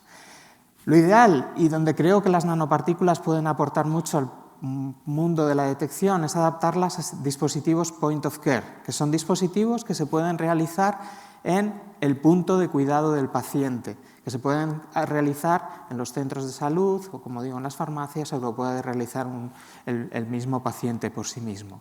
Esto implica que sean métodos que sean económicos, sensibles, específicos, fáciles de utilizar, rápidos y que requieran de equipamiento. No requieran equipamiento, como es el test de embarazo o el test de antígeno, o equipamiento de muy fácil utilización. Y como digo, ¿por qué las partículas son interesantes, las partículas inorgánicas? Porque debido al tamaño pequeño, a este pequeño tamaño que estas partículas tienen, sus propiedades físicas son diferenciales, son diferentes. En el caso de las partículas de oro, podemos hacer partículas con distintos colores dependiendo de su tamaño y de su forma, o que absorban la luz de una determinada manera y que sean capaces de generar incluso calor a partir de esta absorción de la luz. En el caso de las partículas magnéticas, las podemos utilizar para ser dirigidas a través de imanes y poder separarlas y poder concentrar muestras y tratar muestras de una manera muy sencilla. También podemos generar calor al aplicar campos magnéticos alternos sobre estas nanopartículas. O en el caso de materiales semiconductores, como pueden ser sulfuros de cadmio, selenuros de cadmio, son los denominados quantum dots, puntos cuánticos, podemos conseguir partículas que tengan una fluorescencia muy intensa, que sean las bombillas que os comentaba anteriormente, muy brillantes y que nos permitan visualizarlas con muy pequeña cantidad de estas partículas. De hecho, esto se utiliza para pantallas de móviles y pantallas de televisión. Los Samsung QDs que vemos en anuncios vienen de eso, de que usan este tipo de materiales para tener esta imagen tan nítida. Y ya, como digo, este tipo de sensores point of care basados en nanopartículas de oro y sistemas de flujo lateral, como os he comentado anteriormente, centrémonos en el test de embarazo, se vino utilizando antes de la pandemia de COVID, en el caso de la crisis del ébola, que en este caso, bueno, nosotros en Europa quizás no nos afectó tanto y esto hizo que no fuera tan sonado como en el caso de COVID, pero fue un grave problema, es un grave problema todavía en África. Afectó sobre todo a la zona de Guinea y gracias a este tipo de test de lateral flow usando nanopartículas de oro pues se pudo realizar test suficientemente sensibles y suficientemente rápidos y económicos para poderlos realizar en países pues, que no es fácil acceder a un sistema sanitario como puede ser el nuestro, el europeo. ¿Y qué decir de la crisis del coronavirus? Todos recordaremos en marzo del 2020 las primeras noticias, no teníamos sensores, no teníamos métodos de diagnóstico, los PCRs estaban saturados, los hospitales no tenían los reactivos, no teníamos ni siquiera los equipos para realizar los PCRs. Todos habréis oído hablar de un PCR y de un test de antígeno a través de todos estos años. Los primeros test, si os acordáis, no eran específicos, no eran eficientes, no eran buenos. Las primeras partidas que se compraron. ¿Por qué? Porque todavía no teníamos anticuerpos, no teníamos esa biomolécula de reconocimiento molecular que reconocía el virus de calidad suficientemente alta para que reconociera el virus de manera eficiente. Yo creo que cuando se desarrollaron y se empezaron a comercializar los test de antígeno, esto fue una de las primeras barreras de contención que sirvió para controlar la pandemia. Gracias a este tipo de test, todos nos pudimos testar y acotar el problema de una manera rápida, económica y sencilla. ¿Y en qué consisten estos test? Son exactamente igual que los que os he mostrado antes del test de embarazo. Tienen esta tira, esta membrana de nitrocelulosa porosa. Aquí tienen esta esponjita donde colocamos nuestra muestra, mezclada con nanopartículas de oro. Esas tiras rojas que vemos que se quedan retenidas en la línea test, ese color rojo viene de nanopartículas de oro. Lo que hacemos es que tomamos una muestra nasofaringia, nos metemos el bastoncito, lo mezclamos con una disolución transparente. Esa disolución transparente contiene esas nanopartículas de oro que están marcadas con un anticuerpo que reconoce al virus y que en la línea test también es reconocido y se quedan retenidas ahí en caso de tener un positivo. La ventaja es un test súper rápido, entre 15 minutos más o menos tenemos el resultado, es muy fácil de interpretar, es económico, menos de 3 euros, y pues se puede hacer incluso pues, prácticamente desde los primeros estudios de contagio. Las desventajas, la sensibilidad es limitada.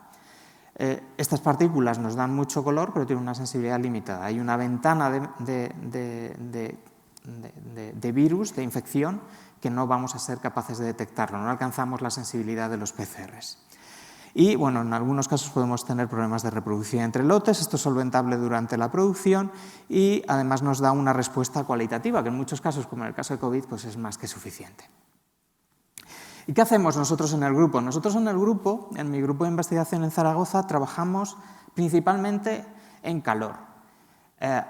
Las partículas inorgánicas las podemos calentar, podemos generar calor, o bien mediante la aplicación de luz láser de una determinada longitud de onda cuando usamos nanopartículas de oro, o en el caso de nanopartículas magnéticas podemos generar calor mediante la aplicación de campos magnéticos alternos.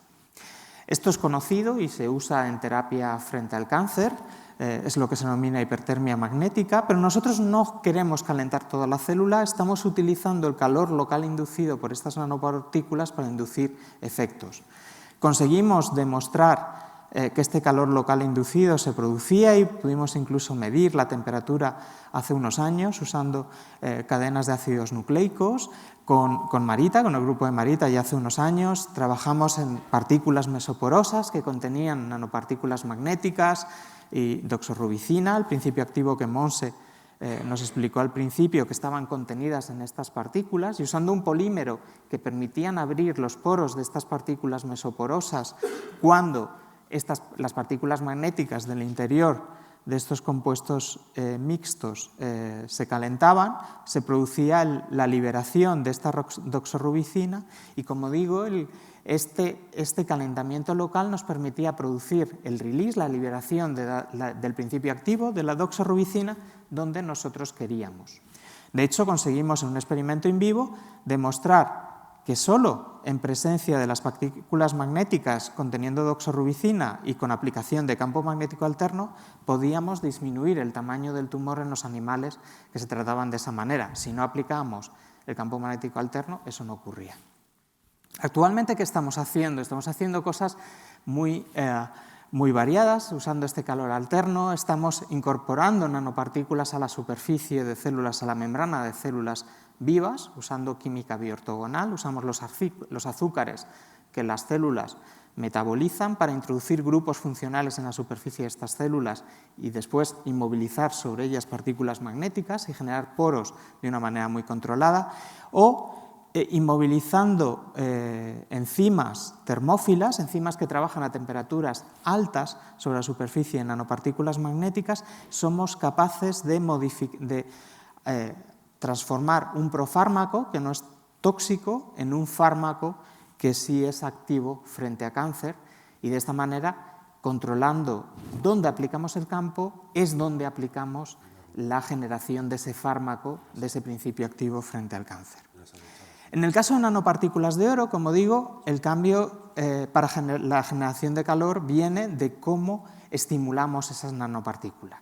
En este caso necesitamos una luz láser, un láser de una determinada longitud de onda que hace que las partículas generen este calor local sobre la superficie de la misma. Nosotros usamos unos prismas de oro, aquí los veis, en microscopía electrónica de transmisión, que tienen una alta capacidad de transformación de esta luz en calor, y podemos llegar incluso a ebullir agua con pequeñas concentraciones de estas nanopartículas. Esto lo hemos aplicado para terapia, también lo podemos aplicar para imagen optoacústica. Podemos ver dónde están estas nanopartículas a la vez que las estamos aplicando este láser, y podemos ver cómo este tipo de terapias tiene lugar en el animal, dentro del animal, y vemos que además es muy efectivo. Aquí es un poco complicado, es muy efectivo a la hora de reducir el tamaño de tumores. Pero además lo estamos aplicando en diagnóstico. Si yo tengo una nanopartícula que con un láser es capaz de generar calor, si esto lo coloco sobre una membrana formando este sándwich como el de los test de flujo lateral que os he mostrado anteriormente, tengo un anticuerpo de captura inmovilizado en la membrana y un anticuerpo revelado sobre el nanoprisma, en presencia del analito se me va a formar un sándwich. ¿Y qué pasa si coloco un papel termosensible en la parte de abajo de esta membrana? Papel termosensible que lo que usamos es un ticket de compra, es el ticket que sale de una máquina expendedora, ¿vale? Si coloco ese papel térmico, que se pinta por temperatura, no por tinta, en presencia del láser, al irradiar con el luz láser, nos generará un punto negro en el papel termosensible. Esto, que parece una idea feliz y que parece que no debería ser muy potente, sí es muy potente, es una tecnología muy potente. Solo utilizamos papel, unas pocas nanopartículas y un puntero láser prácticamente. Lo realizamos para marcadores tumorales de cáncer de colon, como el que veis aquí en la imagen, y llegamos a detectar niveles atomolar de límite de sensibilidad de detección empleando esta metodología. Esto fue patentado y se licenció a una empresa que constituimos en el año 2008, que es la empresa Nanoimmunotec. Y antes de la pandemia, esto lo estábamos ya utilizando en sistemas de flujo lateral, el test de antígeno que os he comentado anteriormente, para detección de este marcador tumoral, CEA, y aquí veis la imagen en el papel termosensible, la imagen sobre la nitrocelulosa directamente, y veis que a nivel visual sobre la nitrocelulosa, el equivalente a un test de antígeno convencional, diríamos que podríamos ver en torno a este límite de detección. Sin embargo, cuando aplicamos el papel termosensible, la aplicación del láser, nos vamos a un orden de magnitud más bajo para la detección de este analito. Llegó la pandemia. Nosotros estábamos listos ya con este test de flujo lateral térmico, que es como nosotros le denominamos, para antígenos, y llegó la pandemia, parecía muy evidente que nuestro sensor podía ser utilizado también para detección de coronavirus. 2020 no teníamos anticuerpos, no había anticuerpos para coronavirus, no podíamos desarrollar un test de antígeno convencional como los que se comercializan actualmente con esferas de oro. Entonces contactamos con Ramón Eritja y con Carles Ciudad en la Universidad de Barcelona y en el ICAC, en el CSIC en Barcelona, y ellos diseñaron unas sondas de ácidos nucleicos que son capaces de detectar de una manera muy específica y muy eficiente el ARN viral del coronavirus. De esta manera colocamos esta sonda sobre el nanoprisma, colocamos otra sonda que es capaz de formar un sándwich con el RNA viral que lleva biotina, y la estreptavidina es la que colocamos sobre la nitrocelulosa. Realmente nuestro test es similar a un test de antígeno, lo que pasa que por la parte trasera adherimos el ticket de compra, el papel térmico. El test, ¿cómo funciona? Exactamente igual que un test convencional de antígenos. Tomamos la muestra, se mezcla con las nanopartículas, se añade sobre la carcasa, esperamos 15 minutos y irradiamos con el láser. En caso de tener un positivo, en la parte trasera veremos un punto negro. En caso de tener un negativo, en la parte trasera no veremos ese punto negro. La diferencia con el test de antígeno, mientras que un test de antígeno alcanza una sensibilidad en torno a 29, 30 CTs en el mejor de los casos, nosotros llegamos a alcanzar hasta 35 CTs con este biosensor. El PCR, el límite de detección para considerar un positivo, son 35 CTs. Tenemos la misma sensibilidad que un PCR, pero con un test rápido.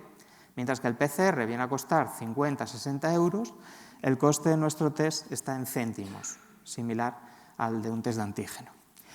Actualmente tenemos ya un dispositivo de aplicación, como el que veis aquí en la imagen. Aquí parece muy grande, realmente son 10 centímetros de arista por cada uno de los lados.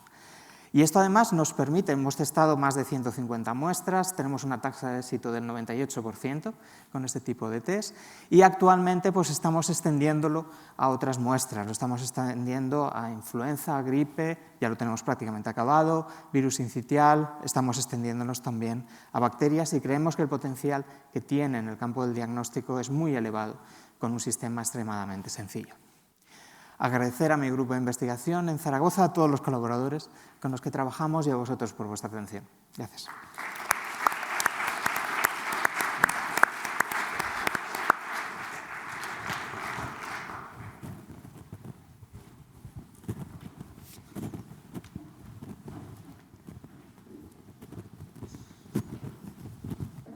Marita, en el centro. Sí, yo me pongo en el centro. Sí, perfecto. Así mismo. Bueno, buenas tardes a todos y vamos a empezar ahora la mesa redonda. ¿Alguna pregunta en la audiencia?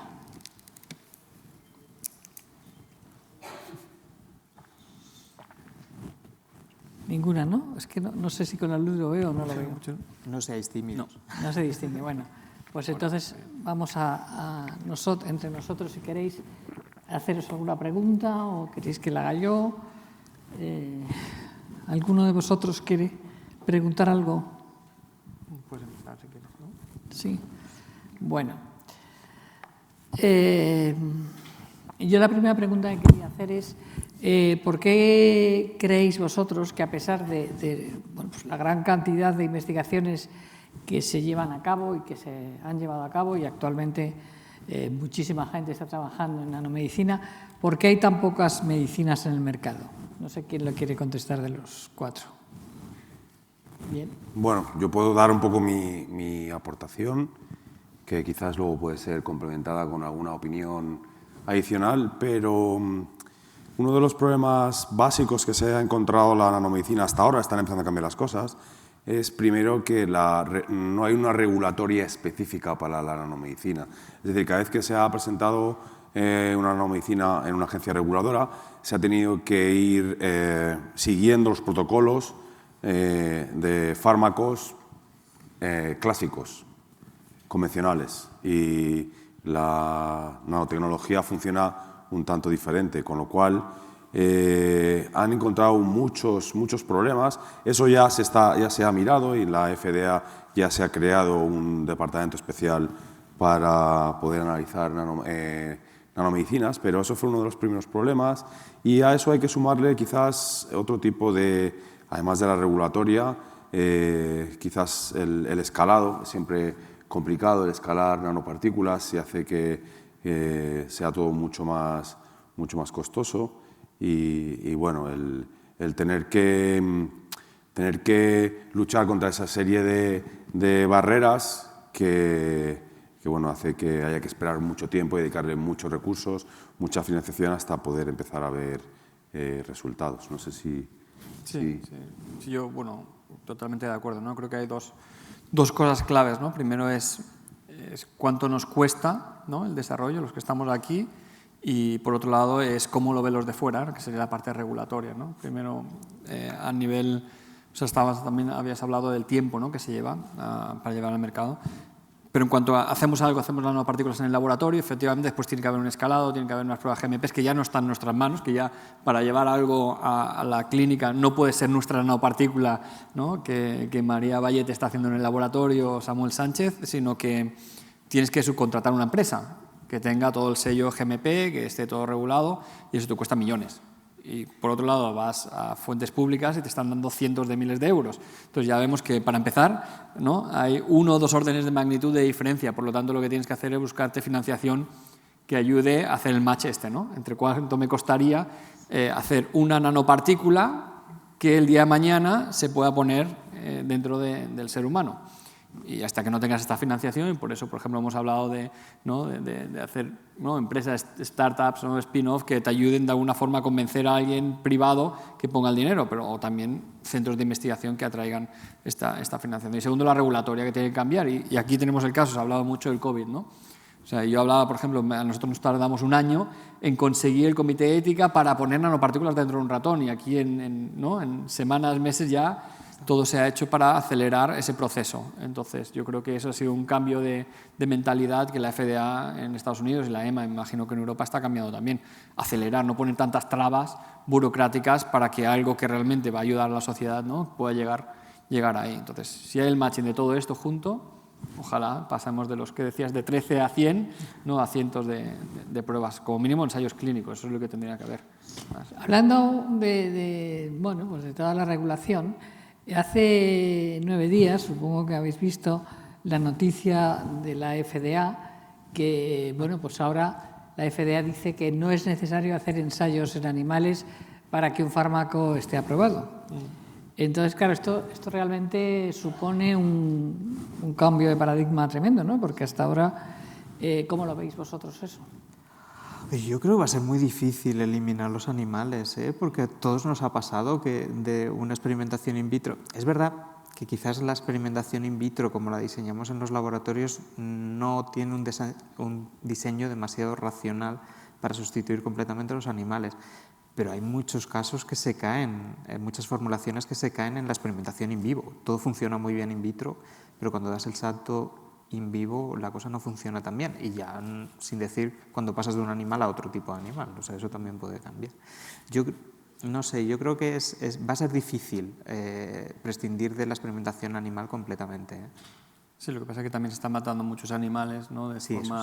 Porque tienes que validar que cientos o miles de ratones cuando, exacto lo que dicen, el 99% de los ensayos que pasan de ratón a humano no llegan, ¿no? Hay movimiento todo, ¿no? Más bioingeniería, hacer organoides, esferoides, algo que mimetice, que copie, ¿no?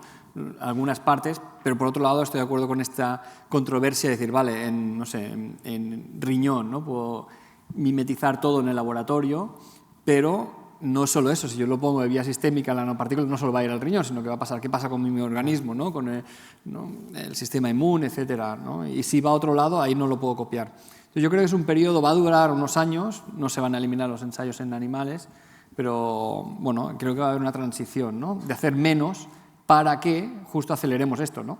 Para que aceleremos la traslación a la clínica. Pero, sin duda alguna, es un cambio brutal, ¿eh? Sí. Es un cambio brutal en esto. Ahora, como mínimo van a tener un bombardeo de peticiones, ¿no? que bueno, van a tener que ver cómo llevar eso.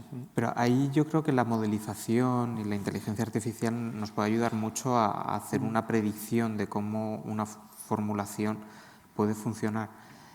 Lo que pasa es que en el caso de las nanoformulaciones son muy complejas, son extremadamente complejas. Justo vengo hace un par de semanas de Alemania, un centro que estaba de evaluador de un centro nuevo, que hablaban de digital twins, que era algo que yo no había escuchado nunca y ahora ya, enseguida ya, yo creo que también nos escuchan los móviles, ¿no? Y enseguida me llegaron seminarios sobre digital twins, ¿no? De cómo copiar todo este sistema vivo, ¿no? De forma digital, con inteligencia artificial. Y va a ser solo un centro de esto, ¿no? Antes de llegar a la experimentación, de cómo copiar, cómo simular qué tipo de nanopartícula tengo que diseñar, bueno, partículas, prótesis, nuevas tecnologías, ¿no?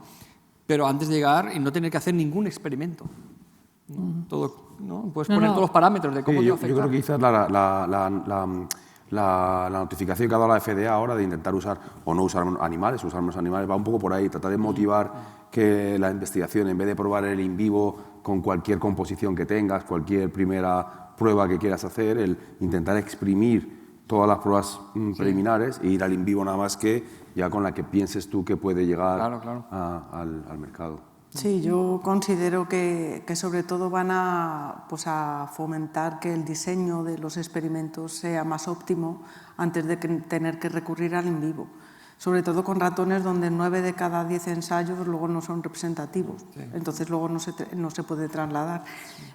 Yo estoy un poco también de acuerdo con Jesús, creo que eliminar los estudios in vivo va a ser difícil porque hay un montón de parámetros y de factores, la interacción de lo nano con lo bio, el sistema inmune, que no se van a poder predecir si no se hacen estudios con, en este caso ya no ratones, pero sí animales más grandes. A lo mejor estamos hablando de cerdos, estamos hablando de ovejas, estamos hablando de monos, pero bueno, creo que también la inteligencia artificial tiene ahí mucho que decir para adecuar el número de experimentos que se puedan llegar a optimizar. Si os fijáis, es un poco como el ejemplo que tú ponías de los pepinos, y el contar bacterias, el tiempo que se tardaba, pues posiblemente en esto es un salto casi equivalente. Y yo creo que vamos por ahí, que la inteligencia artificial nos tiene que dar paso. Pero el doctor... Sí, yo quería preguntar, en términos de diagnóstico, ¿qué sois capaces de detectar?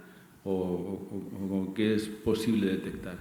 Yo soy dermatólogo y tenemos un órgano de acceso muy fácil para verlo, pero somos muy dependientes de biopsia, tanto para procesos inflamatorios como para procesos tumorales. Y algunos, pues podría haber combinaciones de citoquinas o genes mutados, o no sé, ¿es posible buscar eso? Hacer biopsias líquidas, ¿no? O sea, lo que estás preguntando es si podríamos llegar a hacer una biopsia líquida a partir de una muestra de sangre, por ejemplo, o de un fluido. No, mucho más sencillo que todo eso, sin pinchar, raspando la piel. Oh. Claro, es un dermatólogo. Claro, hacer una extracción del contenido genético a partir del raspado, ¿no? Sí. Hay estudios hechos con pegatinas. Se pega una simple pegatina encima de un proceso inflamatorio de la piel y eso luego hace falta un proceso largo de biología molecular y cosas. Pero con el sistema que has contado tú, aparentemente podría ser mucho más sencillo. Ahí el problema, nuestro sistema funciona muy bien con las muestras nasofaringias porque es una matriz muy sencilla. Es una matriz extremadamente sencilla. Claro, cuando nos vamos a sangre, o en este caso sería un extracto de las células, a partir de las células, ahí la cosa se complicaría. Y entiendo que el número de células que puedes extraer a partir de esta pegatina o de este raspado no va a ser demasiado alto. Luego tienes que extraer el contenido de la célula y alcanzar la sensibilidad suficiente para poder ver si hay una mutación o no hay una mutación. Nosotros en el grupo estamos trabajando más hacia biopsia líquida a partir de muestras de sangre, extracción de vesículas extracelulares de esa muestra de sangre o de orina también, y analizar con nuestro sensor el contenido en microRNAs de esas vesículas extracelulares. Concentramos la vesícula y luego detectamos, vemos si hay una mutación o no hay una mutación. Estamos empezando, pero tenemos algún resultado que es interesante. A partir del raspado lo veo complicado, porque va a haber muy poco contenido. Sí. Otra cuestión que me gustaría a mí poner aquí en la mesa, que bueno, yo cada vez que doy una conferencia me la preguntan, pero me gustaría saber lo que opináis vosotros y lo que opina también parte de la audiencia que está implicada en esto. Las nanomedicinas hoy por hoy son muy caras, Sí. carísimas. Y bueno, también hemos visto el desarrollo que lleva, el tiempo y demás. Es verdad que al cabo de un tiempo pues todo se abarata, ¿no? Y bueno, pues habrá biosimilares o lo que sea, pero de momento serán muy costosas. ¿Eso quiere decir que solo la gente que tenga un recurso muy alto podrá usarlas? Yo creo que no, que con el tiempo se acabarán universalizando. Es el mismo debate con las terapias personalizadas. Las terapias personalizadas van a ser para el primer mundo, van a llegar al tercer mundo. En el caso de la nanomedicina, las vacunas están llegando a todo, y al final es el caso de nanomedicina más universal y probablemente la vacuna más universal que hemos tenido. Ya, pero ahí fíjate, hay un matiz, y es que a los ricos les interesa que le llegue a los pobres, porque si no, esto no se acaba. Total. Lo otro a lo mejor no. Ya, claro. Totalmente de acuerdo. Yo un poco en la línea con lo que comentabas, hemos sido quizás testigos privilegiados de ver el desarrollo de una nanomedicina, en el caso de las vacunas de la COVID-19, a tiempo real y además acelerado, como decía Samuel antes, que ha ido todo tan deprisa porque realmente se estaba buscando una solución rápidamente. Es verdad que se ha puesto muchísimo dinero y eso ha permitido que se han relajado muchos proyectos, mucha regulatoria, ¿no? Porque bueno, se han utilizado unas partículas lipídicas que se sabía que los liposomas funcionaban bien, pues bueno, al final ha salido bien, pero hemos sido muy afortunados de ver cómo todo ese proceso se puede hacer en poco tiempo, con mucho dinero. Pero es cierto que todas las novedades, siempre al principio, en cualquier cosa, sobre todo de la tecnología, las primeras veces que se hace algo es siempre más caro. Los primeros automóviles, todo. Y luego, pues se universaliza. Entonces yo espero que el camino vaya un poco por ahí, que a priori, pues sí es verdad que igual que con la medicina personalizada, pues resulta bastante caro, pero que con el paso del tiempo se pueda universalizar y se haga asequible a toda la Yo creo que tenemos que llegar a la democratización de las nanomedicinas, ¿no? O sea, lo hemos visto claramente, ¿no? Con el COVID, Israel y UK, a ver si los primeros que tenían, antes de que supiéramos que podíamos pedirlos, ¿no? El gobierno español, y ellos ya las tenían ahí esperando en el buque, ¿no? Y después ha llegado, como decíamos, a todo el mundo. Entonces, yo creo que tendría que ir ahí, pero igual pasa, y estamos hablando de incluso la investigación. Nos estaba hablando antes del dinero, o sea, solo aquellos centros, instituciones, incluso farma, que tengan mucho dinero van a poder investigar, porque costará mucho hasta hacerlas, ¿no? Entonces, ya la primera barrera es esa.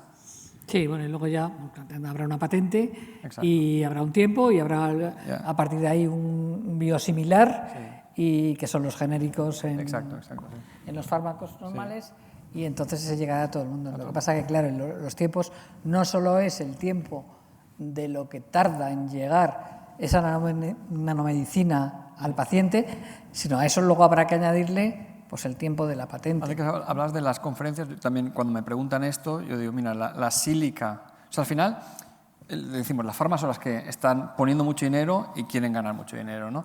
Entonces, si realmente nuestra motivación, cuando damos las charlas, decimos que utilizar, en lugar de 100 miligramos de mitomicina, por ejemplo, utilizas 1 miligramo porque va directamente a su destino, ¿no? Estás ahorrando 99 del fármaco, que es lo caro. La sílica es mucho más barato en comparación con el fármaco. Entonces, al final, si alguien consigue hacer un nanovehículo que transporte una medicina de forma específica, reduciríamos a priori el coste. Otra cosa es que si la patente sigue siendo de la farma, te siga pidiendo el oro y el moro por el 1%. Claro, hay un equilibrio, evidentemente. Pero lo que gastas además en la patente, en amortizar la patente de la sílica, lo ahorras. Y además es más, es que muchos fármacos que han dejado, que han pasado todas las bendiciones de la FDA, cuando, por ejemplo, para el cáncer, cuando se han ido a utilizar, son tan tóxicas que ha habido que dejarlas. O sea, que están ahí en stand-by. Y para nuestros nanotransportadores podrían utilizarse, porque serían 100.000 veces más tóxicos, pero como van a llegar solo a lo que tienen que matar, podríamos rescatar fármacos. Y evitar efectos secundarios, el coste de salud, etc. Lo que pasa es que ahí está siempre ese equilibrio, en donde efectivamente no cabe duda que al final económicamente a lo mejor no sería más caro. Pues nosotros estamos echando, porque nos han pedido, ¿no? Hacer los cálculos, y por ejemplo con los dos competidores, en uno no somos competitivos porque llevan ya años desarrollándolo, pero tendremos que ser más eficientes, y en el otro sí. La sílica sí que es mucho más barata que el otro que están utilizando en el mercado. Siempre es hacer números, y lo que te acaban enseñando, yo estoy aprendiendo en estas últimas semanas o meses, piensa en dónde va a estar de aquí 5 años para no hacer cosas que no te van a servir, ¿no? Si es tóxico, si es muy caro, etcétera, etcétera, ¿no? Pero, sí. Bueno. Y bueno, hablando de la sílica, decirme, sé que lo sabéis, pero decírselo al público, ¿cuándo creéis que va a estar ya bendecida por la FDA? Bueno, a ver, yo creo que, como ha podido ver la audiencia, hay numerosos grupos de investigación trabajando en ello, y hay algunos ensayos clínicos que ya están en desarrollo. En algunos casos son para administración oral, de nanopartículas de sílice mesoporosa. Luego hay otros ensayos, por ejemplo, la sílice mesoporosa se utiliza como excipiente en tabletas, en formulaciones. Luego yo quiero ser optimista en el sentido de que lo primero que hay que aprobar es un sistema sencillo, es decir, una aplicación sencilla, por ejemplo, una nanopartícula mesoporosa con un fármaco y un polietilenglicol, algo sencillo. Y luego, pues bueno, veo un poco de dificultad en el tema de las buenas prácticas del escalado y la reproducibilidad cuando nos vamos a hacer una química mucho más compleja. Pero yo creo que de aquí a unos años, quizá no demasiado, sí que podamos ver en el mercado un sistema basado en sílice mesoporosa relativamente sencillo como sistema de liberación de fármacos. Yo creo ahí que volvemos otra vez a chocar con lo que Samuel nos ha dicho ya 2 o 3 veces, que es la financiación. Es decir, la investigación está hecha o se está haciendo, están en ensayos clínicos para vía oral, se sabe que la sílice se ha utilizado como excipiente. Necesitamos que venga una empresa convencida, que ponga mucho dinero y que desarrolle todos esos ensayos, primero preclínicos y luego clínicos, convencido que va a ser rentable, convencido haciendo un estudio de mercado de si el rendimiento que me va a dar esa nanopartícula va a ser mejor que lo que hay hoy en día. Y bueno, es difícil porque cualquier empresa que se quiera meter en nanomedicina, lo más normal es que elija algo que ya sepa que funcione. Por eso se van a nanoliposomas, por eso se van a nanopartículas lipídicas. En el caso de la COVID-19 se fueron a nanopartículas lipídicas porque sabían que iban a funcionar. Es el riesgo con el beneficio que te puede aportar después. Y entonces, pues, es arriesgar. Lo que pasa es que si realmente hay nanopartículas lipídicas que están funcionando y se termina ya de autorizar los mesoporosos de sílice, claro, son más robustos, cargan muchísimo más, que son las 2 pegas que tienen los liposomas. Con lo cual, sin duda alguna, y además es más barato su fabricación. Beneficios tiene. Con lo cual, tú que tienes una empresa, que te... Hablaremos. Por ahí creo que había alguna pregunta.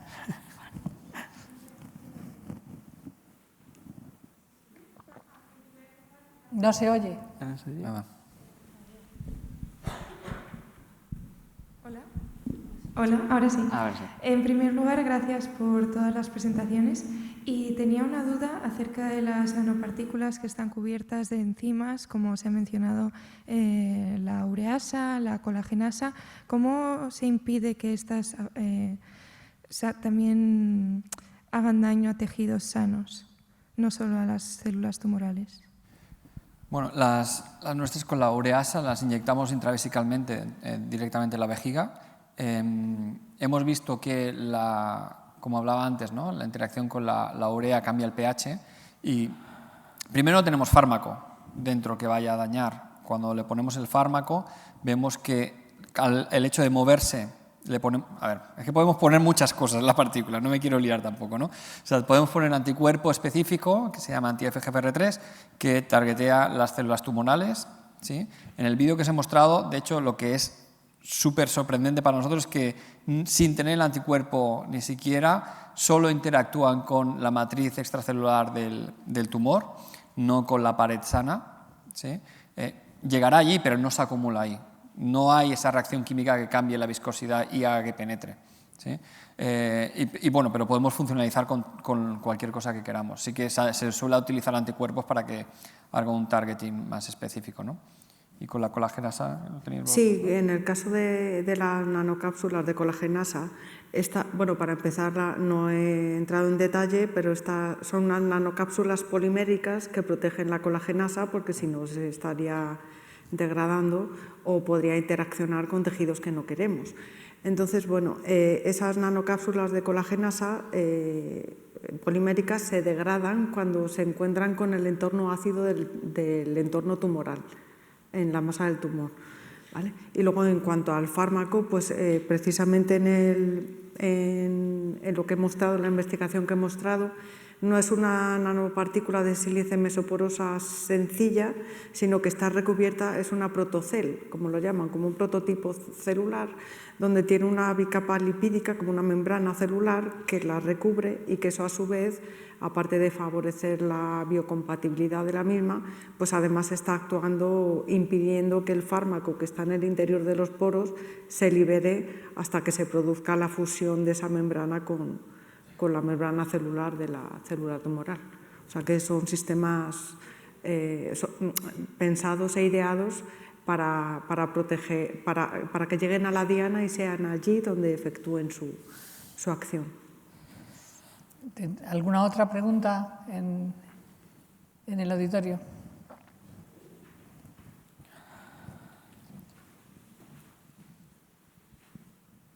Muchas gracias.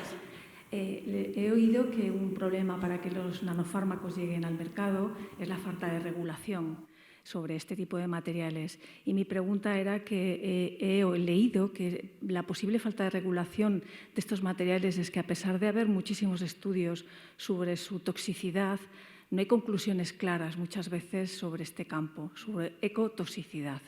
Entonces, quisiera que me dijerais si estáis de acuerdo con esta idea.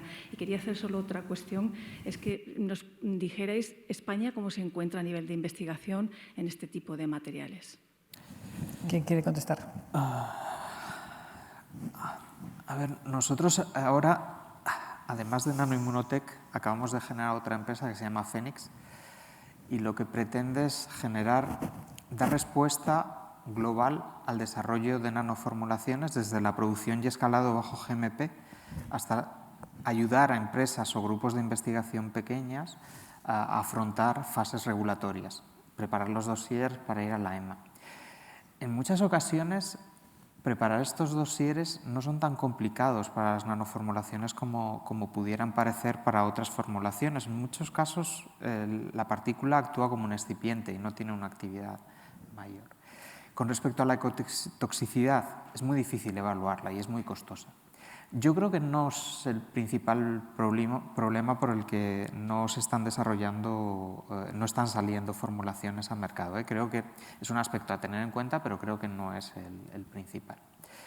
La segunda parte, de cómo está España, yo creo que estamos bien, a pesar de que nos falta dinero, pero tenemos talento. Y creo, bueno, yo aquí echándome flores, pero es verdad, yo creo que estamos bien, tenemos buenos grupos y creo que tenemos grupos muy pioneros, que han sido muy pioneros, como es el caso del Grupo de Marita. Creo que estamos muy bien posicionados, pero nos falta tejido industrial y nos falta capital privado que quiera invertir en las investigaciones que en el país se están haciendo. Y eso nos pone en una situación muy poco competitiva con nuestro entorno europeo y ya si nos comparamos con Estados Unidos, apaga. Yo quiero contestar solo a la segunda, pero creo que tú eres la mejor para contestar. No, contesta tú. Solo rápido por los inputs, ¿no? O sea, yo creo que España está bien, pero con un bien de nota académica. ¿Sí? O sea, sí que estoy de acuerdo, tenemos talento, tenemos agallas, tenemos siempre pasión, ¿vale? Pero tenemos que ver siempre referentes, ¿no? Lo que me gusta ver a mí, que queremos ser como Estados Unidos, por ejemplo, ¿no? Que son potencias que llevan realmente, ¿no? En la parte de Boston, en la parte de Silicon Valley, hablamos, ¿no? Gente que ha estado en MIT, que lo ves enseguida, en cuanto hay una idea se patenta y hay una empresa al lado ya, o se crea la empresa y tienes ya inversores y hacer reuniones. Todo. ¿Queremos ser de ese estilo? ¿Queremos ser como Alemania, en la cual hay 5 líneas, ¿no? 5 tipos de institutos donde hay un dineral increíble para hacer ciencia básica que vaya avanzando, o grandes equipamientos donde seamos capaces nosotros mismos de llevarlo a translación? No somos ni uno ni otro. Ni uno ni otro. Estamos un poco en tierra de nadie, no sabemos por dónde vamos, con sistemas políticos que van cambiando de un lado para otro, no tenemos una consistencia, entonces nos falta de todo. Tenemos un poquito de cada, pero para llegar tenemos que saber qué es lo que queremos hacer, ¿no? No creo que tengamos nunca el dinero que tiene Alemania, pero creo que podríamos tener empresas privadas, ¿no? Inversores que nos ayuden al talento que hay en España a llevar esto al mercado. Yo lo que creo. Yo estoy totalmente de acuerdo contigo. Me alegro. Y además es que, claro, también hemos corrido mucho. Si tú lo miras para atrás, estás poniendo los modelos de Alemania o de Estados Unidos, que hace mucho tiempo que lo están haciendo. Sí. Aquí en España, hasta los años 80 no empezó a haber proyectos de investigación. Además, el problema es que la financiación no es que haya subido, es que ha bajado. Ha bajado, pero que te quiero decir que cuando empieza a investigar una masa, vamos a llamar, una masa crítica aceptable, pues tienes que ponerlo. La masa crítica empieza en los años 80. O sea que realmente, bueno, pues todavía esto es muy joven, ¿no? Bueno, pues son en este momento las 7 de la tarde, así que yo creo que tenemos ya que levantar la mesa, agradeceros la asistencia y espero que os haya sido útil. Muchas gracias por asistir. Gracias.